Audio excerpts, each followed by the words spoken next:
अच्छा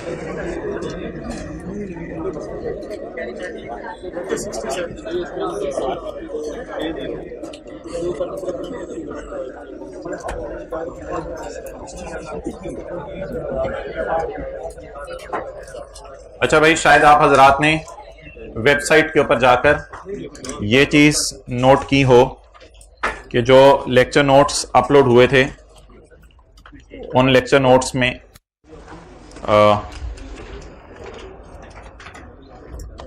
वो जो बात हमने पढ़ी थी वो मैंने जरा डायग्राम उसकी खींच के लगा दी थी। वो बात क्या पढ़ी थी, शायद आपको याद हो कि फर्नीचर, बेकरी और मेडिसिन के एसेट्स में अगर आप नॉन रिपोर्टेबल के जमा करवें तो ये टोटल के बराबर इसलिए नहीं होंगे कि आपके हेड ऑफिस के एसेट्स होंगे या R&D डिपार्टमेंट के एसेट्स होंगे।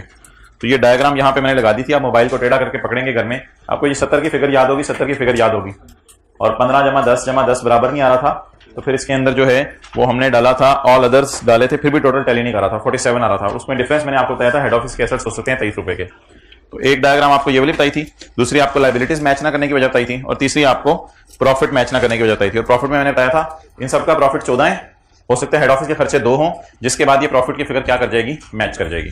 तो इसलिए जिन हजरात ने तस्वीर नहीं ली थी उनके लिए मैंने इसको दोबारा नोट कर दिया था। ओके, बट ये सर्विस आइंदा अवेलेबल नहीं होगी। अच्छा भाई, कल वाला सवाल निकाल लें, गोहर वाला। गोहर की जानी अभी हम लेंगे, पेज नंबर 453। ओके, वर्किंग 1 में हमने क्या किया था? वर्किंग 1 में हमने डाटा को सिंप्लीफाई किया था। भाईजान 2-4 मिनट दे दें, जरा रिवीजन करा लेने कल वाले की। वर्किंग 1 में हमने डाटा को सिंप्लीफाई किया था, external sale, internal sale, total sale, profit और एसेट्स। और उसके बाद हमने ब्लू मार्कर से, रेड मार्कर से हमने 3 चीजों को टेस्ट से गुजारा था, एसेट्स को, प्रॉफिट्स को और टोटल रेवेन्यू को। ये टोटल कहीं टोटल आता है, कहीं एक्सटर्नल आता है, ये ना जरा पूरे टॉपिक में ध्यान रखना। चीजें आसान सी हैं लेकिन मिस हो सकती हैं। तो टोटल रेवेन्यू, प्रॉफिट्स और एसेट्स को हमने गुजारा था 10% टेस्ट से और उसके बाद 75% टेस्ट लगाया था। इन द एंड हमारे 3 रिपोर्टेबल सेगमेंट निकले थे। ऑपरेटिंग सेगमेंट तो सारे ही हैं, 5 ऑपरेटिंग सेगमेंट है, लेकिन ये ऑपरेटिंग सेगमेंट्स जो हैं इनमें से रिपोर्टेबल 3 निकले थे, केमिकल, सोडा और फार्मा। तो केमिकल, सोडा और फार्मा की सिर्फ इन्हीं चीजों को नीचे नहीं बुलाना, बल्कि सवाल के सारे डाटा की चीजों को नीचे बुला लेना। वो जो मैंने आपको एक स्टैंडर्ड का पैरा बताया था, आज मैं वो इंशाल्लाह स्टैंडर्ड से खोल के भी आपको दिखाऊंगा। तो ना सिर्फ इनकी external, internal sale, total sale, operating expenses, profit, assets, liabilities को भी नीचे उतार के अलग अलग शो करना है। अब हमने किया क्या था, 67, 444 और 132 इनको हमने नीचे उतार लिया था। नीचे उतार के रिपोर्टेबल अलग अलग रिपोर्ट कर दिए, रिपोर्टेबल को रिपोर्ट कर दिया यूजर को। और इसके अलावा जो 115 और 127 बचे थे, इन दोनों को मैंने जमा करके यहां 202 लिख दिया था। ये ऑल अदर सेगमेंट थे, पॉलिएस्टर और पेंट, और फिर इनका ग्रैंड टोटल आ गया था। अब मैं चाह रहा था जरा रिकॉन्सिलिएशन रिवाइज हो जाए, तो let start reconciliation. Reconciliation revise करना शुरू करते हैं। रिकॉन्सिलिएशन में मैंने ऑपरेटिंग एक्सपेंसेस लास्ट क्लास में नहीं डाला था। वैसे रिकॉन्सिलिएशन में 4 चीजों की मेन बनती है। इधर तो काफी सारी चीजें आती हैं, इधर मैंने आपको काफी सारी चीजें दिखाई थी। आज मैं यहाँ पे आपको स्टैंडर्ड के पैरा नंबर्स भी लिखवाऊंगा ताकि कोई कंफ्यूजन ना रह जाए। तो रिकॉन्सिलिएशन आमतौर पर 4 चीजों की बनती है, टोटल रेवेन्यू की, प्रॉफिट की, एसेट्स की, लायबिलिटीज की। लेकिन कभी कभी आईकैप ऑपरेटिंग एक्सपेंसेस की भी बना रहा है, इसलिए मैंने बना दी यहाँ। और ये हमने लास्ट क्लास में बनाई नहीं थी ऑपरेटिंग एक्सपेंसेस वाली। जरा यहां तक सवाल रिवाइज कर लें। मुझे एसेट्स बता दें, रिपोर्टेबल के कितने हैं? रिपोर्टेबल के एसेट्स कैलकुलेटर पकड़ें, मैंने लास्ट क्लास में जमा करवा दिए थे। रिपोर्टेबल के एसेट्स 637 प्लस 444 प्लस 132 1213, ये रिपोर्टेबल के एसेट्स आ गए। अब other than reportable, all other segments इसका नाम हमने यहां रखा था। छोटी छोटी बातें सुने, ऑल अदर सेगमेंट्स इसका नाम हमने यहां रखा था, यहां हमने इनका नॉन रिपोर्टेबल नाम रख दिया था। एक ही बात है। ऑल अदर सेगमेंट्स के एसेट्स पकड़े कितने, 242। ये एसेट्स शायद गोहर लिमिटेड की बैलेंस शीट के एसेट्स से मैच ना करें। अगर नहीं करेंगे तो सवाल वजह बताएगा। सवाल ने कहा है assets of 150 have not been reported in assets of any segment. इन एसेट्स में हेड ऑफिस के एसेट किसी सेगमेंट में भी नहीं डाले। वो कितने हैं, इनको अदर एडजस्टमेंट्स के नाम से डाल लें। एसेट्स को एसेट्स में पॉजिटिव साइन के साथ डाला जाएगा। What will be my total assets? लेकिन ये बैलेंसिंग फिगर आई है, ये गोहर की अगर बैलेंस शीट दी होती पेपर में तो काश वो दी होती, वहां से हमारी ये फिगर क्या हो जानी थी, रिकंसाइल हो जानी थी। नेक्स्ट, लायबिलिटीज भी इसी तरह कर लें। लायबिलिटीज रिपोर्टेबल की जमा करें, 442 प्लस 355 प्लस 98 895। ये लायबिलिटीज हो गई केमिकल के क्रेडिटर्स, सोडा के क्रेडिटर्स और फार्मा के क्रेडिटर्स, मिसाल दे रहा हूं, और ऑल अदर सेगमेंट्स के क्रेडिटर्स ही हैं 202, यानी पॉलिएस्टर और पेंट के, वो कितने हैं 202। अब शायद ये लाइबिलिटीज भी मैच ना करें गोहर लिमिटेड की बैलेंस शीट में जो लाइबिलिटी नजर आ रही है उससे। इसकी वजह ये हो सकती है कि हो सकता है हेड ऑफिस ने अपने बिजली का बिल पे ना किया हो, हेड ऑफिस की भी कोई लाइबिलिटीज हो, हेड ऑफिस ने कोई जनरेटर खरीदा हुआ उसकी पेमेंट ना की हो, तो हेड ऑफिस की लाइबिलिटीज हमें अदर इंफॉर्मेशन से मिलेंगी। लाइन पढ़ें जरा गौर से, liabilities amounting to 27 have not been added in any liabilities of any segment. ये वाली लाइबिलिटीज कहते हैं मैंने किसी सेगमेंट में नहीं डालनी, तो सेगमेंट में मैं डालने को भी नहीं कह रहा आपको, क्योंकि ये सेगमेंट की लाइबिलिटीज भी नहीं है, ये हेड ऑफिस की लाइबिलिटीज हैं, इनको डाल दें इधर। कितनी 27 1124, ये टोटल लाइबिलिटीज आ जाएंगी जो गोहर की फाइनेंशियल स्टेटमेंट से मैच करेंगी। डन। नेक्स्ट, ये जो है ना अब चीजें ये जरा समझनी है। रेवेन्यू, रेवेन्यू में आपने टोटल रेवेन्यू से शुरू करना है और आपने पहुंचना है एक्सटर्नल पे। इसका तरीका वो मैंने आपको हाथ के इशारे से बता दिया था। आपने ऐसे उठाना है टोटल रेवेन्यू, मैंने ऐसे उठाना है आपने टोटल रेवेन्यू और इसमें से 38 माइनस कर देना, ये फिगर आ जाएगी। तो इसमें भी इंशाल्लाह आपको ज्यादा सोचना नहीं पड़ेगा। ये तीनों कौन से रेवेन्यू है रिपोर्ट टेबल के, इन तीनों को जमा 22, इन तीनों को जमा किया। इन तीनों को जमा करके आपने अगला काम क्या करना है, आपने कितने ये इस लाइन को जमा करना है, इसलिए मैंने यहां टोटल रेवेन्यू लिखा था पेपर में, गलती ना हो से। इन तीनों को जमा करें, इसमें 1 2 3, इन तीनों को जमा करें, इसमें आप नॉन रिपोर्टेबल डालें। कितना 474। लेकिन मैं चाहता हूं कि ये मेरा बराबर आए जवाब एक्सटर्नल रेवेन्यू के, जो P&L के मुंह पे इन्होंने रेवेन्यू शो किया हुआ है वहां से मैच करे। उसका तरीका ये होगा कि 2732 में से 38 माइनस कर दें, अलग अलग माइनस करने की जरूरत नहीं, टोटल यहां माइनस कर दीजिएगा। तो ये इस हाथ का इशारा मैंने इसे समझाया था। तो ये 38 माइनस कर दें, आपस के revenue, elimination of inter segment transactions 38, आपस के रेवेन्यू कैंसिल कर दीजिए 26।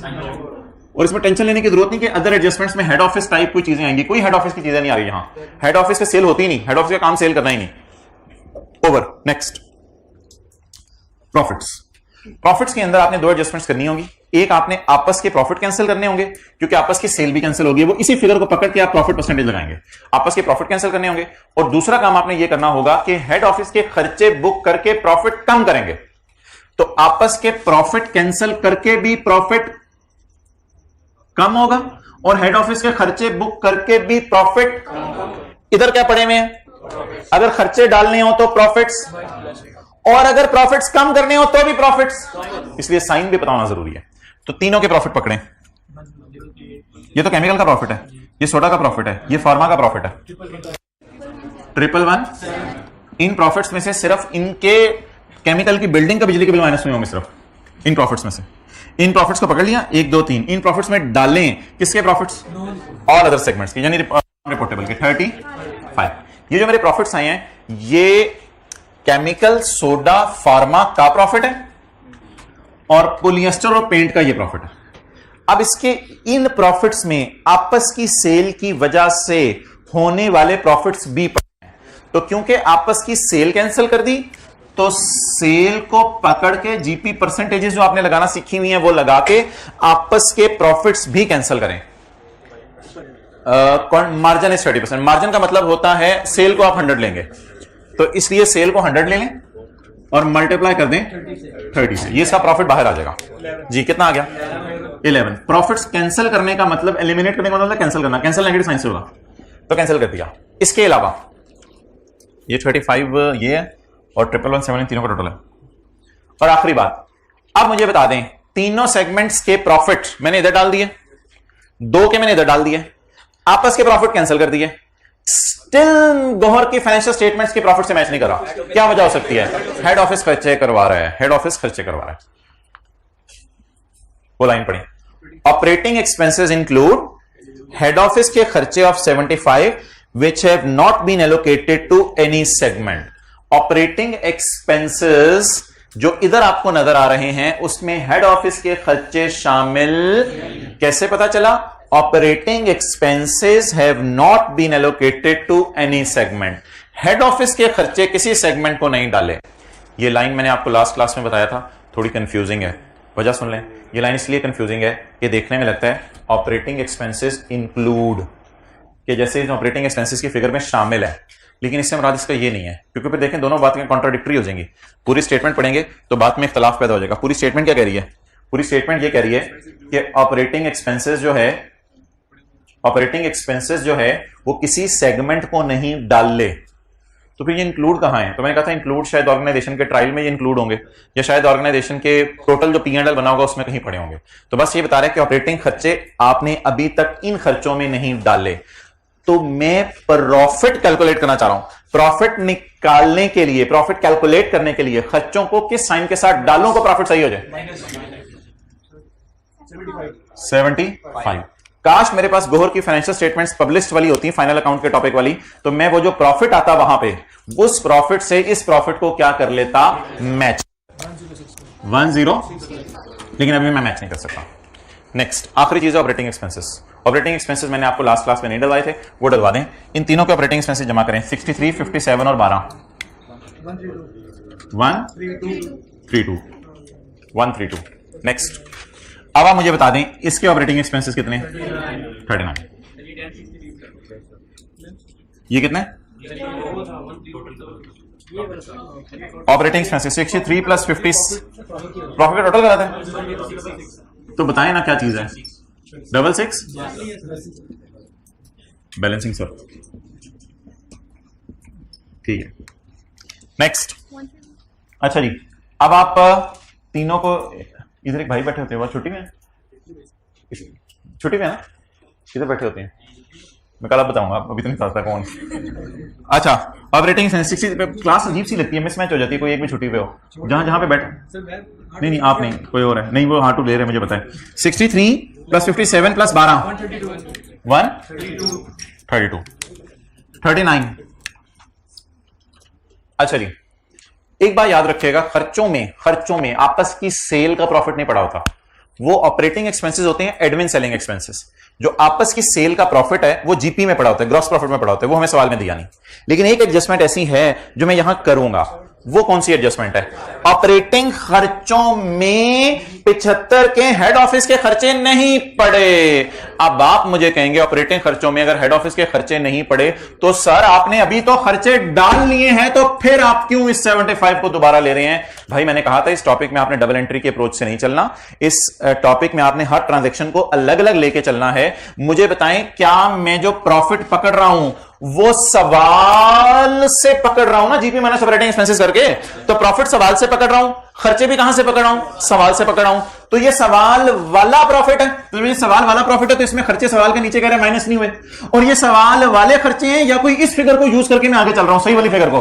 तो इसका मतलब है ये अनएडजस्टेड प्रॉफिट है, इसमें खर्चे माइनस करके रिकॉर्ड होंगे, और ये अनएडजस्टेड खर्चे हैं। अगर मैं कोई एडजस्टेड चीज उठा के आगे चल रहा होता ना, तो फिर आप मुझे कहते हैं आप डबल रिकॉर्डिंग कर रहे हैं। अभी मैं डबल रिकॉर्डिंग नहीं करा। These are unadjusted profit, so adjust for खर्चे by deduction. These are unadjusted operating expenses, so adjust for operating expenses by adding the खर्चे इन खर्चे। 70, तो ये ना कि डबल रिकॉर्डिंग होगी। 246 बैलेंसिंग। हाँ आ सकते हैं, अगर आगे तो वो बता देगा, उसमें फिर वो उनको एक्सक्लूड करेंगे, लेकिन वो नहीं टेस्ट करेगा आपसे। अच्छा भाई, अब सवाल ये है कि ये दोनों कॉलम क्या हैं? रिकंसाइलिंग आइटम्स हैं। रिकंसाइलिंग आइटम्स में क्या चीजें आ सकती हैं, इसको अब मैं आपको शो करने लगा हूं एक और डायग्राम के जरिए, ताकि आपको जरा बात हमेशा के लिए क्लियर हो जाए।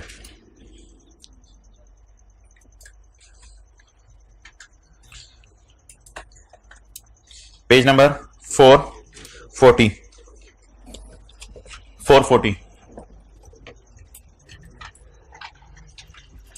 Page number 440।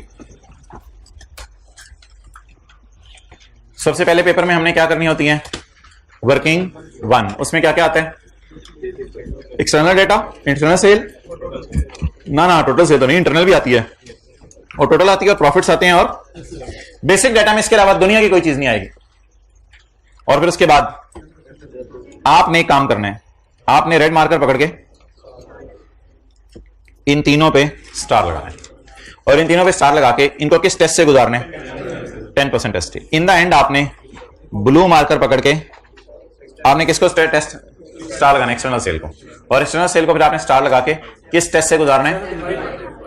ये सारा काम कर लेने के बाद आप यहां पे पहुंच जाएंगे कंक्लूजन पे।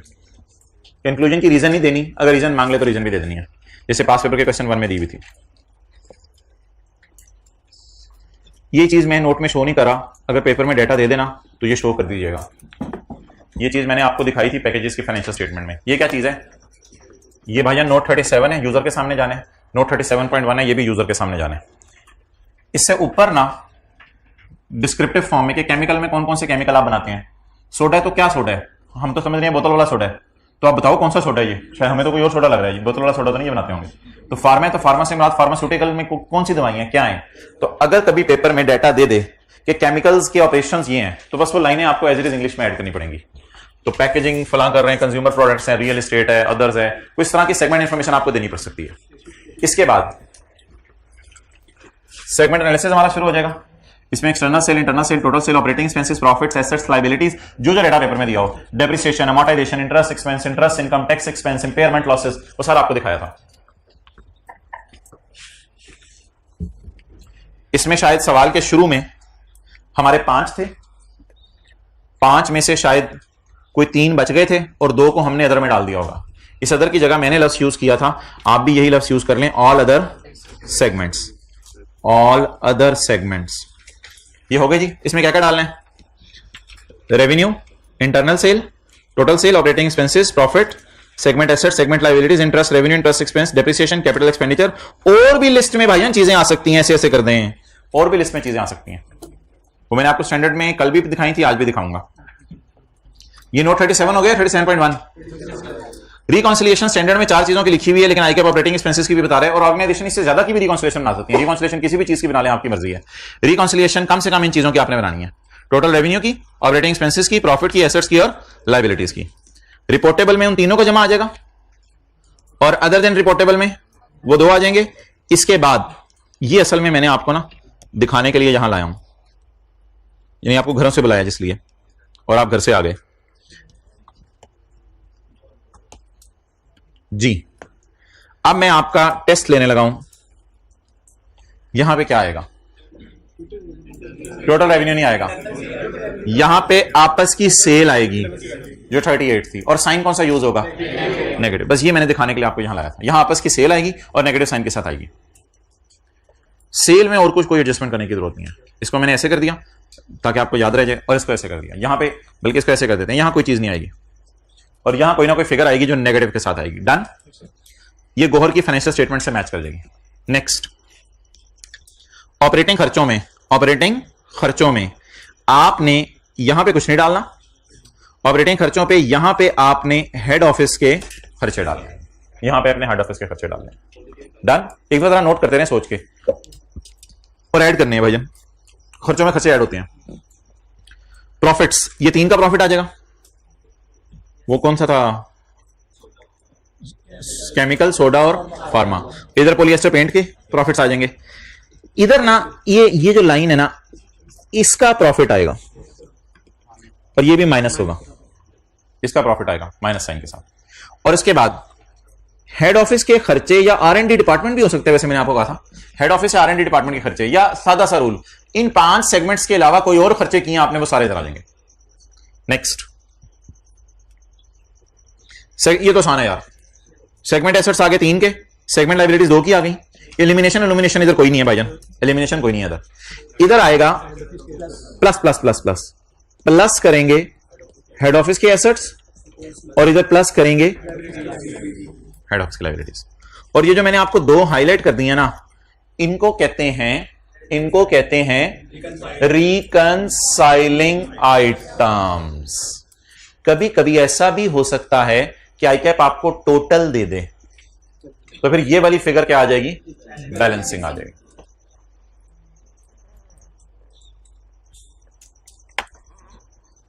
चलें जल्दी जल्दी बताएं रिकंसाइलिंग आइटम।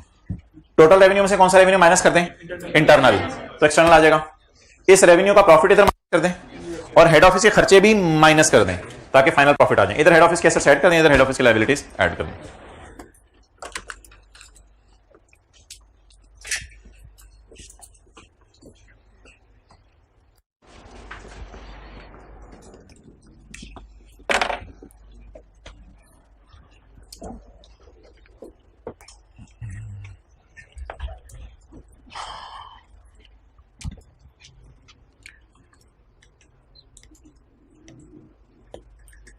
अटेंटिव है, रेडी है, ओके।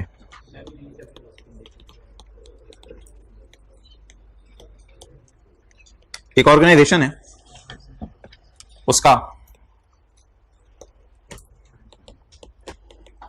बेकरी चल रही है मिसाल के तौर पे, उसका जो है वो कोई रेस्टोरेंट चल रहा है, वो फार्मास्यूटिकल का काम भी कर रही है, इसी के साथ साथ वो बोलते जाना वो जो थे गवर्नमेंट के, इसके साथ उनका कोई चैनल भी है, इसके बाद उनका कोई फर्नीचर भी है। अच्छा, इसके बाद इनका न्यूज चैनल ऊपर आ गया ना, मैगजीन, और चलो रेस्टोरेंट कर लें, रेस्टोरेंट और बेकरी शायद अलग चीजें हों, कुछ भी डाल दें यार, साइकिल बनाना शुरू कर रहे हैं। अच्छा, इसके बाद मार्की जी। अच्छा, इसके अलावा इन्होंने रियल एस्टेट का बिजनेस अबाउट टू स्टार्ट है, शुरू करने वाले हैं। इसके अलावा इनका हेड ऑफिस है, भैया बड़ी टेंशन चाहिए आपकी। इसके अलावा इसका रिसर्च एंड डेवलपमेंट डिपार्टमेंट है। ये जो सारे हैं ना, ये सारे इसको डाल के आपने 3 सवाल पूछने हैं। इसको डाल के स्टार्टअप ऑपरेशंस भी हो सकते हैं आपके, ये रियल एस्टेट का काम शुरू करने वाले हैं, उसको भी आप इस काबिल समझ सकते हैं कि ये हमारा एक बड़ा ऑपरेशन है। ये सारे हमारे ऑपरेटिंग सेगमेंट्स हैं या नहीं, पहला ये सवाल होगा, ये सारे हमारे ऑपरेटिंग सेगमेंट्स हैं या नहीं। उसके लिए आपने 3 सवाल पूछने हैं। उसके लिए आपने क्या से पूछने हैं? 3 सवाल। ऑपरेटिंग बताने लगा, रिपोर्टेबल ऑपरेटिंग नहीं बताने लगा, बिल्कुल नई बात करने लगा। ये तीनों हमारे ऑपरेटिंग सेगमेंट्स हैं या नहीं, इसके लिए आपने 3 सवाल पूछने हैं। पहला सवाल, क्या ये रेवेन्यू और एक्सपेंसेस कमा रहे हैं? यस, इसलिए जो ऑपरेटिंग सेगमेंट है, इस वजह से हेड ऑफिस और R&D ऑपरेटिंग सेगमेंट नहीं है। पहला सवाल आपने क्या पूछना है? और भाईजान कुछ नहीं लिखना, सब अल्हम्दुलिल्लाह लिखा हुआ है, बस इधर आप अपने नजरें मरकूज रखें। क्या ये लोग रेवेन्यू और एक्सपेंसेस कमा रहे हैं? हां, कमा रहे हैं। किसी ने एतराज किया कि रियल एस्टेट नहीं कमा रहा रेवेन्यू, सिर्फ अभी खर्चे करा रहे हैं, अभी ये बिजनेस हम शुरू कर रहे हैं। स्टैंड कहता है कोई मसला नहीं, खाली खर्चे कर रहे हैं तो भी मेरी नजर में ऑपरेटिंग सेगमेंट है, क्योंकि it is about to earn revenue soon. ऊपर वाले 5 रेवेन्यू भी कमा रहे हैं, खर्चे भी कर रहे हैं। रियल एस्टेट रेवेन्यू नहीं कमा रहा, और भाईजान एमसीक्यूज आते हैं और न्यूमेरिकल आते हैं, अटेंड हो रहे हैं। ये रेवेन्यू कमाने वाला है और खर्चे करवा रहे हैं। ये सिर्फ खर्चे करवाएगा, कभी रेवेन्यू नहीं कमाएगा, ये सिर्फ खर्चे कराएगा, कभी रेवेन्यू नहीं कमाएगा। इसलिए ऊपर वाले 5 को उठा के डाल दें कहां? ऑपरेटिंग सेगमेंट्स में। रिपोर्टेबल कहां बोल दिया यार, कॉन्सेप्ट खराब नहीं करने। इन 5 को क्या नाम रखें? Operating segments. जब ये 5 आ गए ऑपरेटिंग सेगमेंट्स में, तो अभी भी ऑपरेटिंग सेगमेंट नहीं बने। 2 सवाल मैं और पूछूंगा इनसे, 2 सवाल और पूछूंगा। पहला सवाल, क्या रेवेन्यू और खर्चे करा रहे हो? जी, चलें जी। दूसरा सवाल, क्या आपकी ऑर्गेनाइजेशन का चीफ ऑपरेटिंग डिसीजन मेकर, जो कि अक्सर सीईओ होता है या डायरेक्टर्स होते हैं, क्या आपकी ऑर्गेनाइजेशन का चीफ ऑपरेटिंग डिसीजन मेकर इनको अलग अलग देखने में इंटरेस्टेड भी है या नहीं? या उसकी नजर में मार्की और बेकरी एक ही है? अगर उसकी नजर में मार्की और बेकरी एक ही है तो फिर एक ही है, फिर अलग अलग नहीं है। क्या आपके चीफ ऑपरेटिंग डिसीजन मेकर जब डिसीजन करने बैठता है तो आपसे कहते हैं कि इन 5 का डाटा अलग अलग लाओ? जी जी जी कहता है, अच्छा ठीक है। और तीसरा सवाल, क्या आपने अकाउंटिंग रिकॉर्ड्स में लेजर अकाउंट्स अलग अलग ओपन किए हुए हैं? Sale bakery, sale pharma account, sale channel, sale furniture, क्या आपने टी अकाउंट सबके अलग अलग बनाए हुए हैं? हां जी, बनाए हुए हैं। अगर इन तीनों सवालों का जवाब यस आ जाए तो उसको कहेंगे ऑपरेटिंग सेगमेंट। इसके बाद इन ऑपरेटिंग सेगमेंट्स की 3 चीजें पकड़ेंगे हम। टोटल सेल, हो सकता है इसकी 0 हो, टोटल सेल, प्रॉफिट्स और एसेट्स, और उनको 10% टेस्ट से गुजारेंगे, और in the end external sale के 75% टेस्ट से गुजारेंगे। हो सकता है रियल एस्टेट के एसेट्स इतने खरीद चुके हों हम कि रियल एस्टेट के बिजनेस को भी हम ऑपरेटिंग सेगमेंट्स में रिपोर्टेबल में डालना पसंद करें।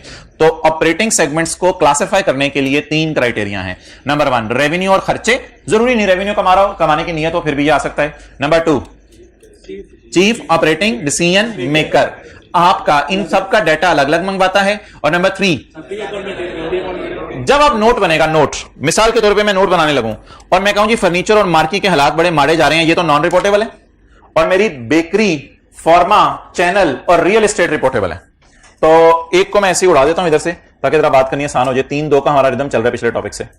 तो मिसाल के तौर पे मैं कहता हूं बेकरी, फार्मा और रियल एस्टेट, ये रिपोर्टेबल बन गए और ये दोनों क्या बन गए? Non reportable. तो रिपोर्टेबल की चीजों को रिपोर्ट कर देंगे, नॉन रिपोर्टेबल की चीजों को इकट्ठा करके शो कर देंगे, स्टिल ये ऑर्गेनाइजेशन की फाइनेंशियल स्टेटमेंट से मैच नहीं करेंगे।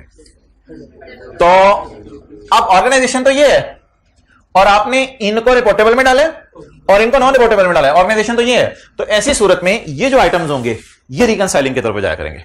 इनके लिए हमें अदर एडजस्टमेंट्स करनी पड़ेंगी और हेड ऑफिस के एसेट्स भी डालने पड़ेंगे, हेड ऑफिस की लायबिलिटीज भी डालनी पड़ेंगी, हेड ऑफिस के खर्चों में डालने पड़ेंगे, हेड ऑफिस के खर्चे प्रॉफिट में से माइनस करने पड़ेंगे। और एक छोटी सी एडजस्टमेंट होती है वो इस 38 की होती है, वो बड़ी आसान है। वो 38 की ओवर इसका प्रॉफिट उठाना पड़ेगा। तो ये सारा इस ऑर्गेनाइजेशन के स्ट्रक्चर को सामने रख कर हम डिसीजन लेंगे। ये पहली बात समझ आ गई?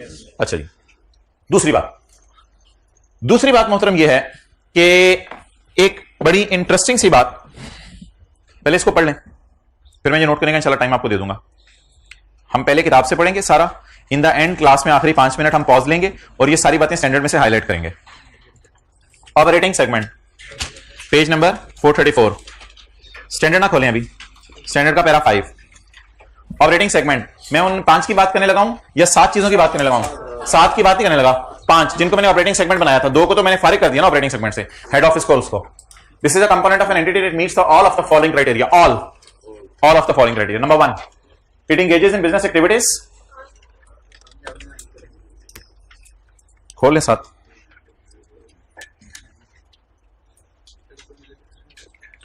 It engages in business activities from which it may earn revenue and incur expense. Include inter-segment revenue from transaction with other customers. और इसमें आपस का रेवेन्यू भी आता है। मतलब पेपर में एक सवाल आया कि फर्नीचर वाले सिर्फ इंटरनल सेल करते हैं, एक्सटर्नल सेल नहीं करते। कभी बेकरी को फर्नीचर बेच रहे हैं, कभी मार्केट को फर्नीचर बेच रहे हैं, कभी फार्मास्यूटिकल को फर्नीचर बेच रहे हैं, तो फर्नीचर वाले सिर्फ इंटरनल सेल करते हैं। Is it N operating segment? जल्दी नहीं करनी, ब्रैकेट वाली बात पढ़ के जवाब दे दें। इंक्लूडिंग इंटर सेगमेंट रेवेन्यू, अगर आप सिर्फ आपस की सेल करते हैं, still you are operating segment, अगर आप आपस की सेल करते हैं, सेम एंटिटी के अंदर ही सेल करते हैं, फिर भी आप ऑपरेटिंग सेगमेंट है। Next, it's operating results. Operating result से मुराद या प्रॉफिट्स वगैरह होते हैं वैसे। It's operating results are regularly reviewed by entity's chief operating decision maker. Regularly वो इनको चीजों को मंगवाता रहता है टू मेक डिसीजंस। डिसीजन क्यों करने होते हैं?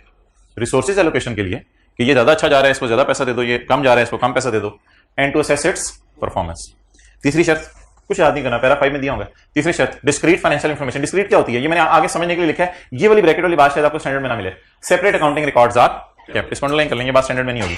डिस्क्रीट का क्या मतलब है? अलग अलग डाटा इसका अवेलेबल हो। टी काउंट, सेल का काउंट अलग हो, इनके फिक्स का काउंट अलग होगा तो अलग कर सकेंगे ना, वरना अलग ही नहीं कर सकेंगे। अब ये 2-3 बातें मैंने की हैं वो इसने यहां लिख दी हैं। एन ऑपरेटिंग सेगमेंट में engage in business activities for which it has yet to earn revenue. Real estate, for example startup operations may be operating segment before earning revenue. Revenue कमाने से पहले भी इनको क्या कहा जा सकता है? Operating segment. Not every part of entity is necessarily an operating segment. Not every part of an entity is necessarily an. अच्छा, स्टैंडर्ड की लैंग्वेज बहुत आसान होती है, थोड़ा सा बस यूज टू और फेमिलियर हो जाए इससे। सी फाइनल में तो वैसे खुद ही पढ़नी होगी क्योंकि टीचर वर्ड बाय वर्ड नहीं पढ़ा सकेंगे, सिलेबस इतना होता है। Not every part of an entity is necessarily an operating segment or part of an operating segment, यानी कि ना तो कोई ऑर्गेनाइजेशन के कुछ हिस्से ऐसे होंगे ना ऑपरेटिंग सेगमेंट होंगे, ना किसी ऑपरेटिंग सेगमेंट का पार्ट बन सकेंगे। फिर उनका क्या करें? For example a corporate headquarter और सम फंक्शनल डिपार्टमेंट्स, जैसे R&D डिपार्टमेंट मैंने आपको बताया, हो सकता है फाइनेंस डिपार्टमेंट हमारा लागू, ऑर्गेनाइजेशन का कोई भी डिपार्टमेंट लागू हो सकता है। Some functional departments may not earn revenue or may earn revenue that are only incidental. Incidental होते हैं हादसाती तौर पे रेवेन्यू कमा लें। मिसाल के तौर पे हेड ऑफिस क्या आपने जनरेटर बेचा, प्रॉफिट आ गया, जैसे हमने IAS 41 में भी ये लफ्ज पढ़ा था इंसिडेंटल। इंसिडेंटल का मतलब होता है प्रॉफिट कमाना मकसद नहीं है, लेकिन हादसाती तौर पे प्रॉफिट आ गया। हेड ऑफिस का प्लांट बेचा, प्लांट तो नहीं होगा उसमें, जनरेटर होगा, हेड ऑफिस का जनरेटर बेचा तो प्रॉफिट आ गया। तो ये इंसिडेंटल प्रॉफिट है, हादसाती तौर पे प्रॉफिट आया, ये प्रॉफिट कमाना मकसद नहीं था। हेड ऑफिस आपने इसलिए नहीं बनाया कि उसकी कुर्सियां बेचेंगे, वो बेची प्रॉफिट आ गया तो अल्लाह की तरफ से, बस शुक्र करें।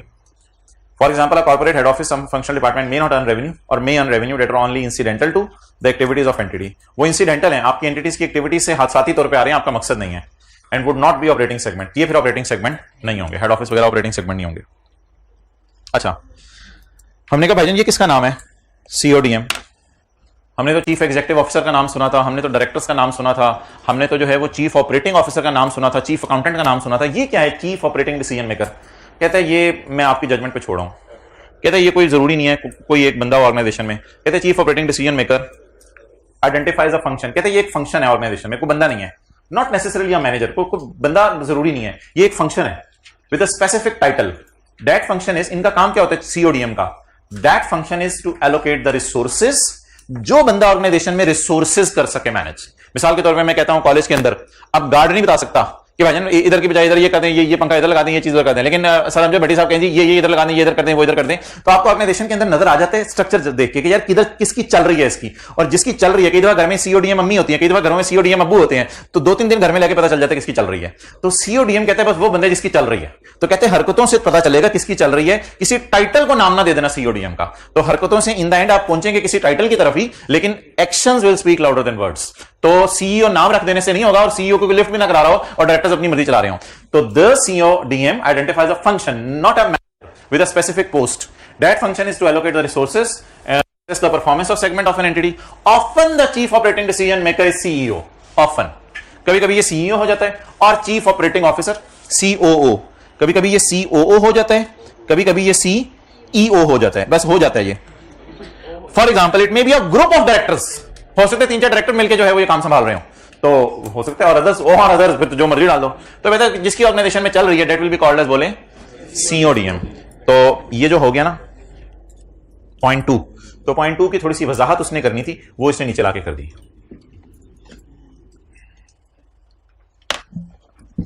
ओके, इधर देखें, इंटरेस्टिंग सवाल है, उसका फिर आपने जवाब देना है मुझे। एक ऑर्गेनाइजेशन है, फर्स्ट करें यही ऑर्गेनाइजेशन है, ये ऑर्गेनाइजेशन कहती है कि जी हम ऑर्गेनाइजेशन में जो रिपोर्ट्स बनाते हैं ना, 2 किस्म की बनाते हैं, केमिकल, सोडा, फार्मा और ऑल अदर सेगमेंट्स की एक रिपोर्ट बनाते हैं, और एक रिपोर्ट बनाते हैं पंजाब, सिंध, बलूचिस्तान और केपी के। फिर पंजाब वाली रिपोर्ट में क्या आता होगा? पंजाब वाली रिपोर्ट में तो केमिकल, सोडा, फार्मा जमा करके सारा आता होगा। अब सवाल क्या है कि जियोग्राफिकल बेस पर पेपर में सॉल्व करें, हम 4 कॉलम डालें, समझ रहे हैं बात को, बात उठ रही है, जियोग्राफिकल बेस पे डालें। नंबर 1 क्या? पंजाब, सिंध, केपी के, बलूचिस्तान, क्या इस बेस पे करें या प्रोडक्ट वाइज करें? कहता है ये मसला आपको आया करेगा। कुछ ऑर्गेनाइजेशन ने इस तरह काम शुरू कर दिया है, वो 2 रिपोर्टें बना रहे होते हैं, सूबा वाइज अलग बना रहे होते हैं report, region wise, and number 2 product wise अलग बना रहे होते हैं। और जो बड़ी कंपनीज है, मल्टीनेशनल कंपनी जो मोबाइल बेचती हैं, ये तो बनाते ही 2 रिपोर्टें हैं। ये मोबाइल्स कंट्री वाइज भी देखते हैं कितने के बिके, और मोबाइल का मॉडल वाइज भी देखते हैं कितने के बिके। तो कुछ ऑर्गेनाइजेशन कहते हैं इन चक्रों में ऑर्गेनाइजेशन पड़ गई है, कहते हैं मेरा मशवरा सुन लो, फिर ऐसी सूरत में आपने क्या करना है कि दोनों तरह के तो नहीं अब आप बना सकते। सीओडीएम की चाहते ही नहीं मुकरी, सीओडीएम चाहता है जरा दोनों तरह की रिपोर्ट मुझे बना के ला दो, तो तूने पागल होना है। IFRS 8 कहता है फिर पहला 8 तेरे लिए, हर दिमाग CODM. For many entities the 3 characteristics of operating segments, the 3 characteristics, revenue, expenses, CODM की चाहते हैं और अलग अलग data. For many organisations 3 characteristics of operating segments clearly identified operating segments. आमतौर पे कहते हैं बड़ा क्लियर हो जाता है कि सीओडीएम की चाहत क्या है। ताहम an entity may produce reports in which its business activities are presented in a variety of ways. Variety of ways की मिसाल लिख लें, प्रोडक्ट वाइज और geographical. Variety of ways, product wise और जियोग्राफिकल। वैरायटी ऑफ वेज को underline करें, product wise और geographical. क्या करें फिर अगर प्रोडक्ट वाइज और जियोग्राफिकल हो रहे हैं तो क्या करें? If the CODM uses more than one set of segment information, if the CODM use more than one set of segment information, other factors may identify a single set of components.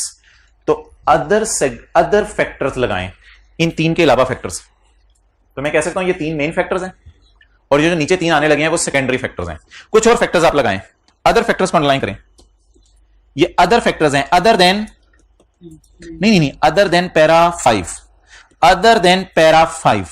फिर आप other factors लगाएं ताकि आपको कोई single set समझ तो आए, single set components का समझ आए जो कि कॉन्स्टिट्यूट करे आपका क्या? Operating segment. फिर आप नेचर ऑफ बिजनेस एक्टिविटीज देख लो, कौन क्या कर रहे हैं, नेचर ऑफ बिजनेस एक्टिविटीज देख लो। Existence of managers responsible for them देख लो। ये मैनेजर्स हैं, ये सीओडीएम नहीं है, ये मैनेजर्स हैं। सीओडीएम का होगा सीईओ, सीओडीएम होगा सीईओ, और मैनेजर्स क्या होंगे? केमिकल का जैसे ही प्रॉफिट कम आया, ओ अंजुम को बुलाओ, अंजुम साहब आपको केमिकल का मैनेजर बनाया हुआ है, आपको केमिकल का मैनेजर जो है वो झाक मारने के लिए बनाया हुआ है, क्या किया आपने? चलो अंजुम निकल जाओ मेरे कमरे से। अच्छा सुल्तान को बुलाओ, सुल्तान भाई ना सोडे खुद ही पिए जा रहे हैं, क्या चल रहा है सोडा में? आपको सोडा का मैनेजर बनाया हुआ है, ये सीईओ बातें कर रहे हैं, सीईओ बातें कर रहे हैं। तो ऐसी सूरत में हम ये देखेंगे कि मैनेजर्स कहां लगाए हुए हैं। अगर मैनेजर सूबा वाइज लगे हुए हैं तो फिर सूबा वाइज बना दें, और अगर सीओडीएम ने मैनेजर सूबा वाइज नहीं लगाए हुए, बल्कि जो क्लास ने रिपोर्टें दोनों मंगवाता है, लेकिन मैनेजर सिर्फ कौन से लगाए हुए हैं? प्रोडक्ट वाइज, तो फिर प्रोडक्ट वाइज कर दें। तो the existence of managers responsible for them and information presented to बीड, और बोर्ड ऑफ डायरेक्टर को जो फाइनल मीटिंग में दिया जाता है डाटा वो सुपरवाइज दिया जाता है या, तो वहां से आप जज कर लें। तो इनको आप कह सकते हैं secondary factors. Secondary factors, main factors किस पैरा में है? 5 में। लेकिन अगर वो ना लग सके तो ये फैक्टर। लेकिन ये बातें भाई क्या कैसे टेस्ट करेगा, मेरा नहीं ख्याल, ऐसे बस पैरा नंबर ध्यान में रख लें। कोई ऐसा पेपर में कम से कम किसी एमसीक्यू में आ सकता है ये 3 की बजाय चौथी चीज दे देगा आपको, तो आपने वो क्रॉस करनी होगी एमसीक्यूज में। ये 3 चीजें देखनी है, चौथी चीज नहीं देखनी। ओके, अगले पैरे को छोड़ें, उससे नीचे वाला पैरा है। कहते हैं जिंदगी के किसी मोड़ पे आप ऐसे खरदमाग लोगों के पास जा सकते हैं, भाईजान अटेंटिव में सारे, जिंदगी के किसी मोड़ में आप ऐसे खरदमाग लोगों के पास जा सकते हैं जो कि सूबा वाइज भी रिपोर्टें बना रहे हो, प्रोडक्ट वाइज भी, सूबा वाइज भी मैनेजर रखे हो, प्रोडक्ट वाइज भी मैनेजर रखे हो, सूबा वाइज भी डायरेक्टर को रिपोर्ट दे रहे हैं, प्रोडक्ट वाइज भी मैनेजर को रिपोर्ट दे रहे हैं और डायरेक्टर्स को रिपोर्ट दे रहे हैं, और मैनेजर भी अलग अलग बने हुए हैं, सूबा वाइज भी प्रोडक्ट वाइज भी। कहते हैं this is a matrix form, ये पता नहीं मैट्रिक्स बन गई है कोई। कहते हैं यहां पे मैं आपको बताता हूं क्या करें। द कैरेक्टरिस्टिक्स इन पैरा 5 में apply to 2 or more overlapping set of components। overlapping समझ आ गया? लिख लेना overlapping, geographical या product। The characteristics in para 5 may apply to 2 or more overlapping set of components for which managers are held। अब overlap कर गए ना, हमें समझ नहीं आ रही। अगला सफे है, अगले सफे में दूसरा पैरा है, कहते हो तो मैं आ जाता हूं आप तक। अच्छा, that structure is sometimes referred to as matrix form of organization। For example, in some entities, some managers are responsible for different products and service lines। World wide वो चीजों को, प्रोडक्ट्स को देखते हैं। Whereas some other managers are responsible for specific geographical. उधर भी manager, इतने भी मैनेजर, मैनेजरों की बारिश लाई है, मैनेजरों की बारिश लगाई है। कुछ पश्तो वाले कहते हैं समझ नहीं आती, खैर है, उनका राइट है। The chief operating decision maker regularly reviews the operating results of both set of components. और सीओडीएम ऐसा खर दिमाग है कि रिपोर्टें भी अलग अलग मंगवाता है, और सुल्तान की बिस्ती भी अलग करता है और नाहयान की बिस्ती भी अलग करता है, एंड फाइनेंशियल इंफॉर्मेशन भी दोनों की अलग अलग है। अब मैंने छुपा दिया, क्या करो, क्या करें, सवाल छोड़ दो। कहते हैं in that situation you will be in sea, आप एक समंदर में अपने आप को फील करेंगे। इन दैट सिचुएशन आप चांद पे फील करेंगे अपने आप को। The entity determine which set of components, which set, 2 set कौन से हैं, जियोग्राफिकल और वो, which set of component constitutes the operating segment by reference to the core principle. Core principle मैंने आपको पढ़ाया नहीं, तो कहते हैं आप कोर प्रिंसिपल देख लो। कोर प्रिंसिपल होते हैं स्टैंडर्ड की दुखती रग, स्टैंडर्ड की नबज पकड़ो। पैरा 1 क्या चाहता है, फिर पूछो पैरा 1 क्या चाहता है। पैरा 1 क्या है? An entity shall disclose, drop scene होने लगा, हमें बताया जाने लगा प्रोडक्ट वाइज चीजें बनानी है या ज्योग्राफिकल वाइज बनानी है। An entity shall disclose information to enable users. Users कैसे बेहतर समझेंगे? एन एंटिटी, अब ये ना कहिएगा यूजर भी दोनों इंशाल्लाह, कहीं तो जाके ब्रेक लगानी है। An entity shall disclose information to enable the users of financial statement to evaluate the nature and financial effects of business activities, जिससे यूजर ज्यादा कंफर्टेबल फील करें कि दोनों में से कौन सी चीज बेहतर है। शायद आप मोबाइल कंपनी में, मेरे ख्याल से अगर मैं बात करूं प्रोडक्ट, अच्छा तुझे प्रोडक्ट लग रहा है, मैं रीजन वाइज जरा देख लूं कि किस किस रीजन में अच्छा मोबाइल बिक रहा है, मर्जी है आपकी। तो यूजर्स पे जरा दुखती रख देख लें, यूजर्स क्या पसंद करते हैं, यूजर का फीडबैक ले सकते हैं आप को फॉर्म सर्कुलेट करके, शेयर होल्डर्स के आप क्या पसंद करते हैं, आप प्रोडक्ट वाइज पसंद करेंगे या वो पसंद करेंगे, क्योंकि डायरेक्टर्स और सीओडीएम तो खर दिमाग है, वो दोनों वाइज पसंद कर रहे हैं। An entity shall disclose information to enable the users of financial statement to evaluate the nature and financial effects of activities in which it engage and the economic environment in which the entity operates। और जो economic environment है आप देख लें वो कौन सी में आप डील कर रहे हैं। ओके, यानी जिस एनवायरमेंट में डील कर रहे हैं, एनवायरमेंट भी आपके यूजर्स ही बताएंगे।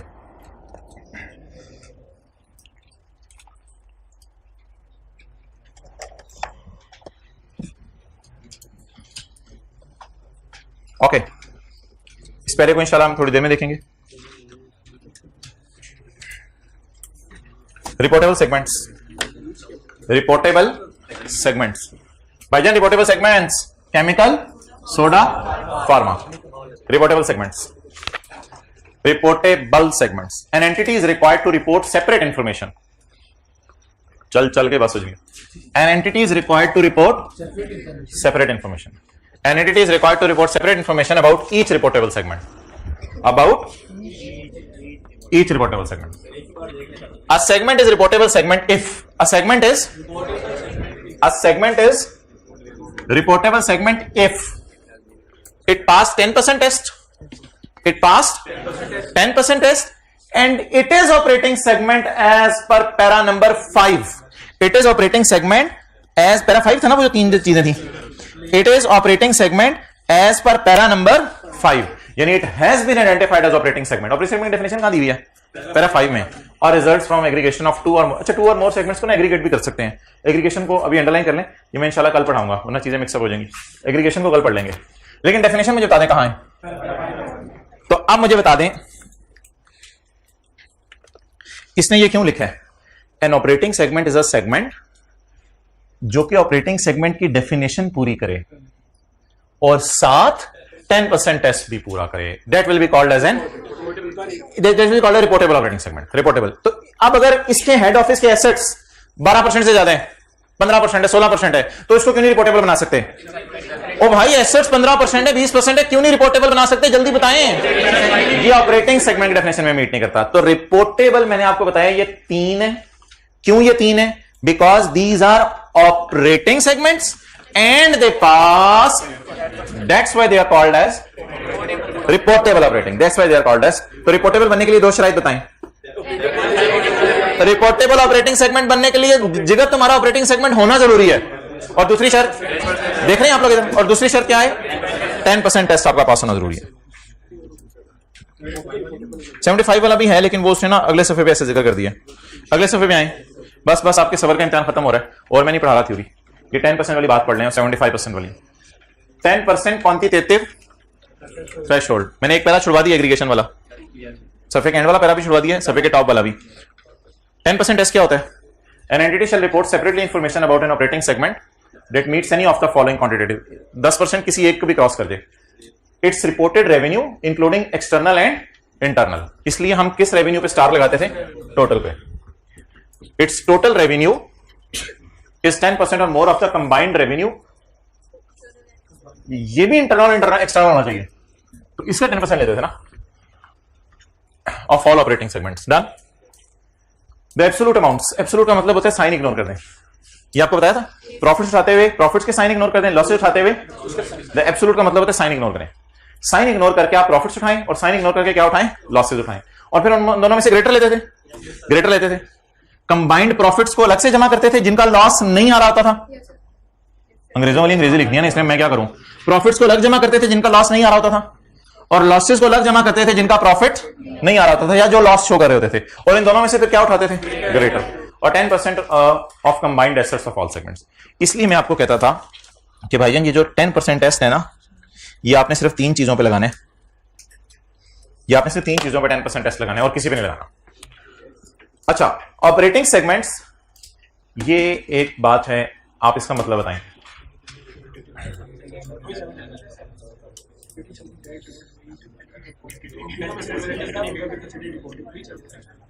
किन लोगों को समझ आ गया? हाथ खड़ा कर दें। 90% लोग हाथ खड़ा कर दें। एक ऐसा सेगमेंट है ऑपरेटिंग सेगमेंट जिसका जवाब 7% है एसेट, 7% रेवेन्यू, 7% प्रॉफिट्स, और यूजर समझ रहे हैं कि ये सेगमेंट जरा मुनासिब होगा, और आप भी समझ रहे हैं कि डिस्क्लोज कर देना चाहिए। तो कहते हैं उसमें क्या मसला है, आपकी फाइनेंशियल स्टेटमेंट में ही डिस्क्लोज करना है, करें, कोई मसला नहीं। ज्यादा चीज शो करने में कोई मसला नहीं, कम से कम चीजें वाली स्टैंडर्ड बताते हैं। ज्यादा चीज अगर आप शो करना चाहें तो इट्स अप टू यू, जितने मर्जी शो करें आप जाके। अच्छा, operating segment that do not meet any of the threshold may be considered reportable and separately disclose. अगर आपको लग रहा है तो फिर उसे सेपरेटली डिस्क्लोज भी करें, अलग लाइन डाल के, may be separately disclose if management believes that information about segment would be useful to the users of financial statements. Next,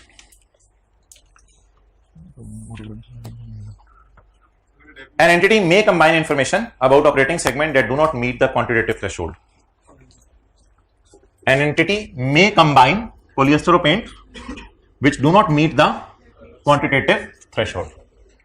An entity may combine information about operating segment that do not meet the quantitative threshold with the information about other operating segments. तो सबको mix कर दें, that do not meet the quantitative threshold to produce a reportable segment only if operating segments have similar economic characteristics and share a majority of aggregation criteria listed in para 12.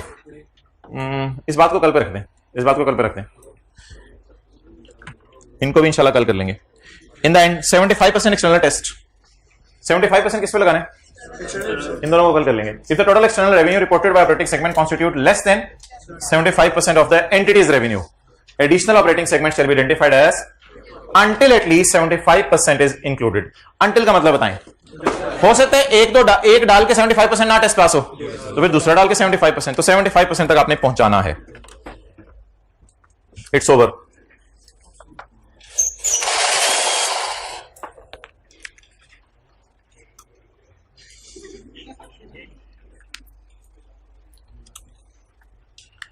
अच्छा जी,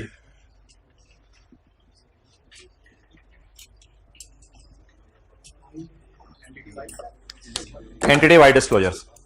भजन बड़ी मजे की बातें शुरू होने लगी हैं। Entity wide disclosures,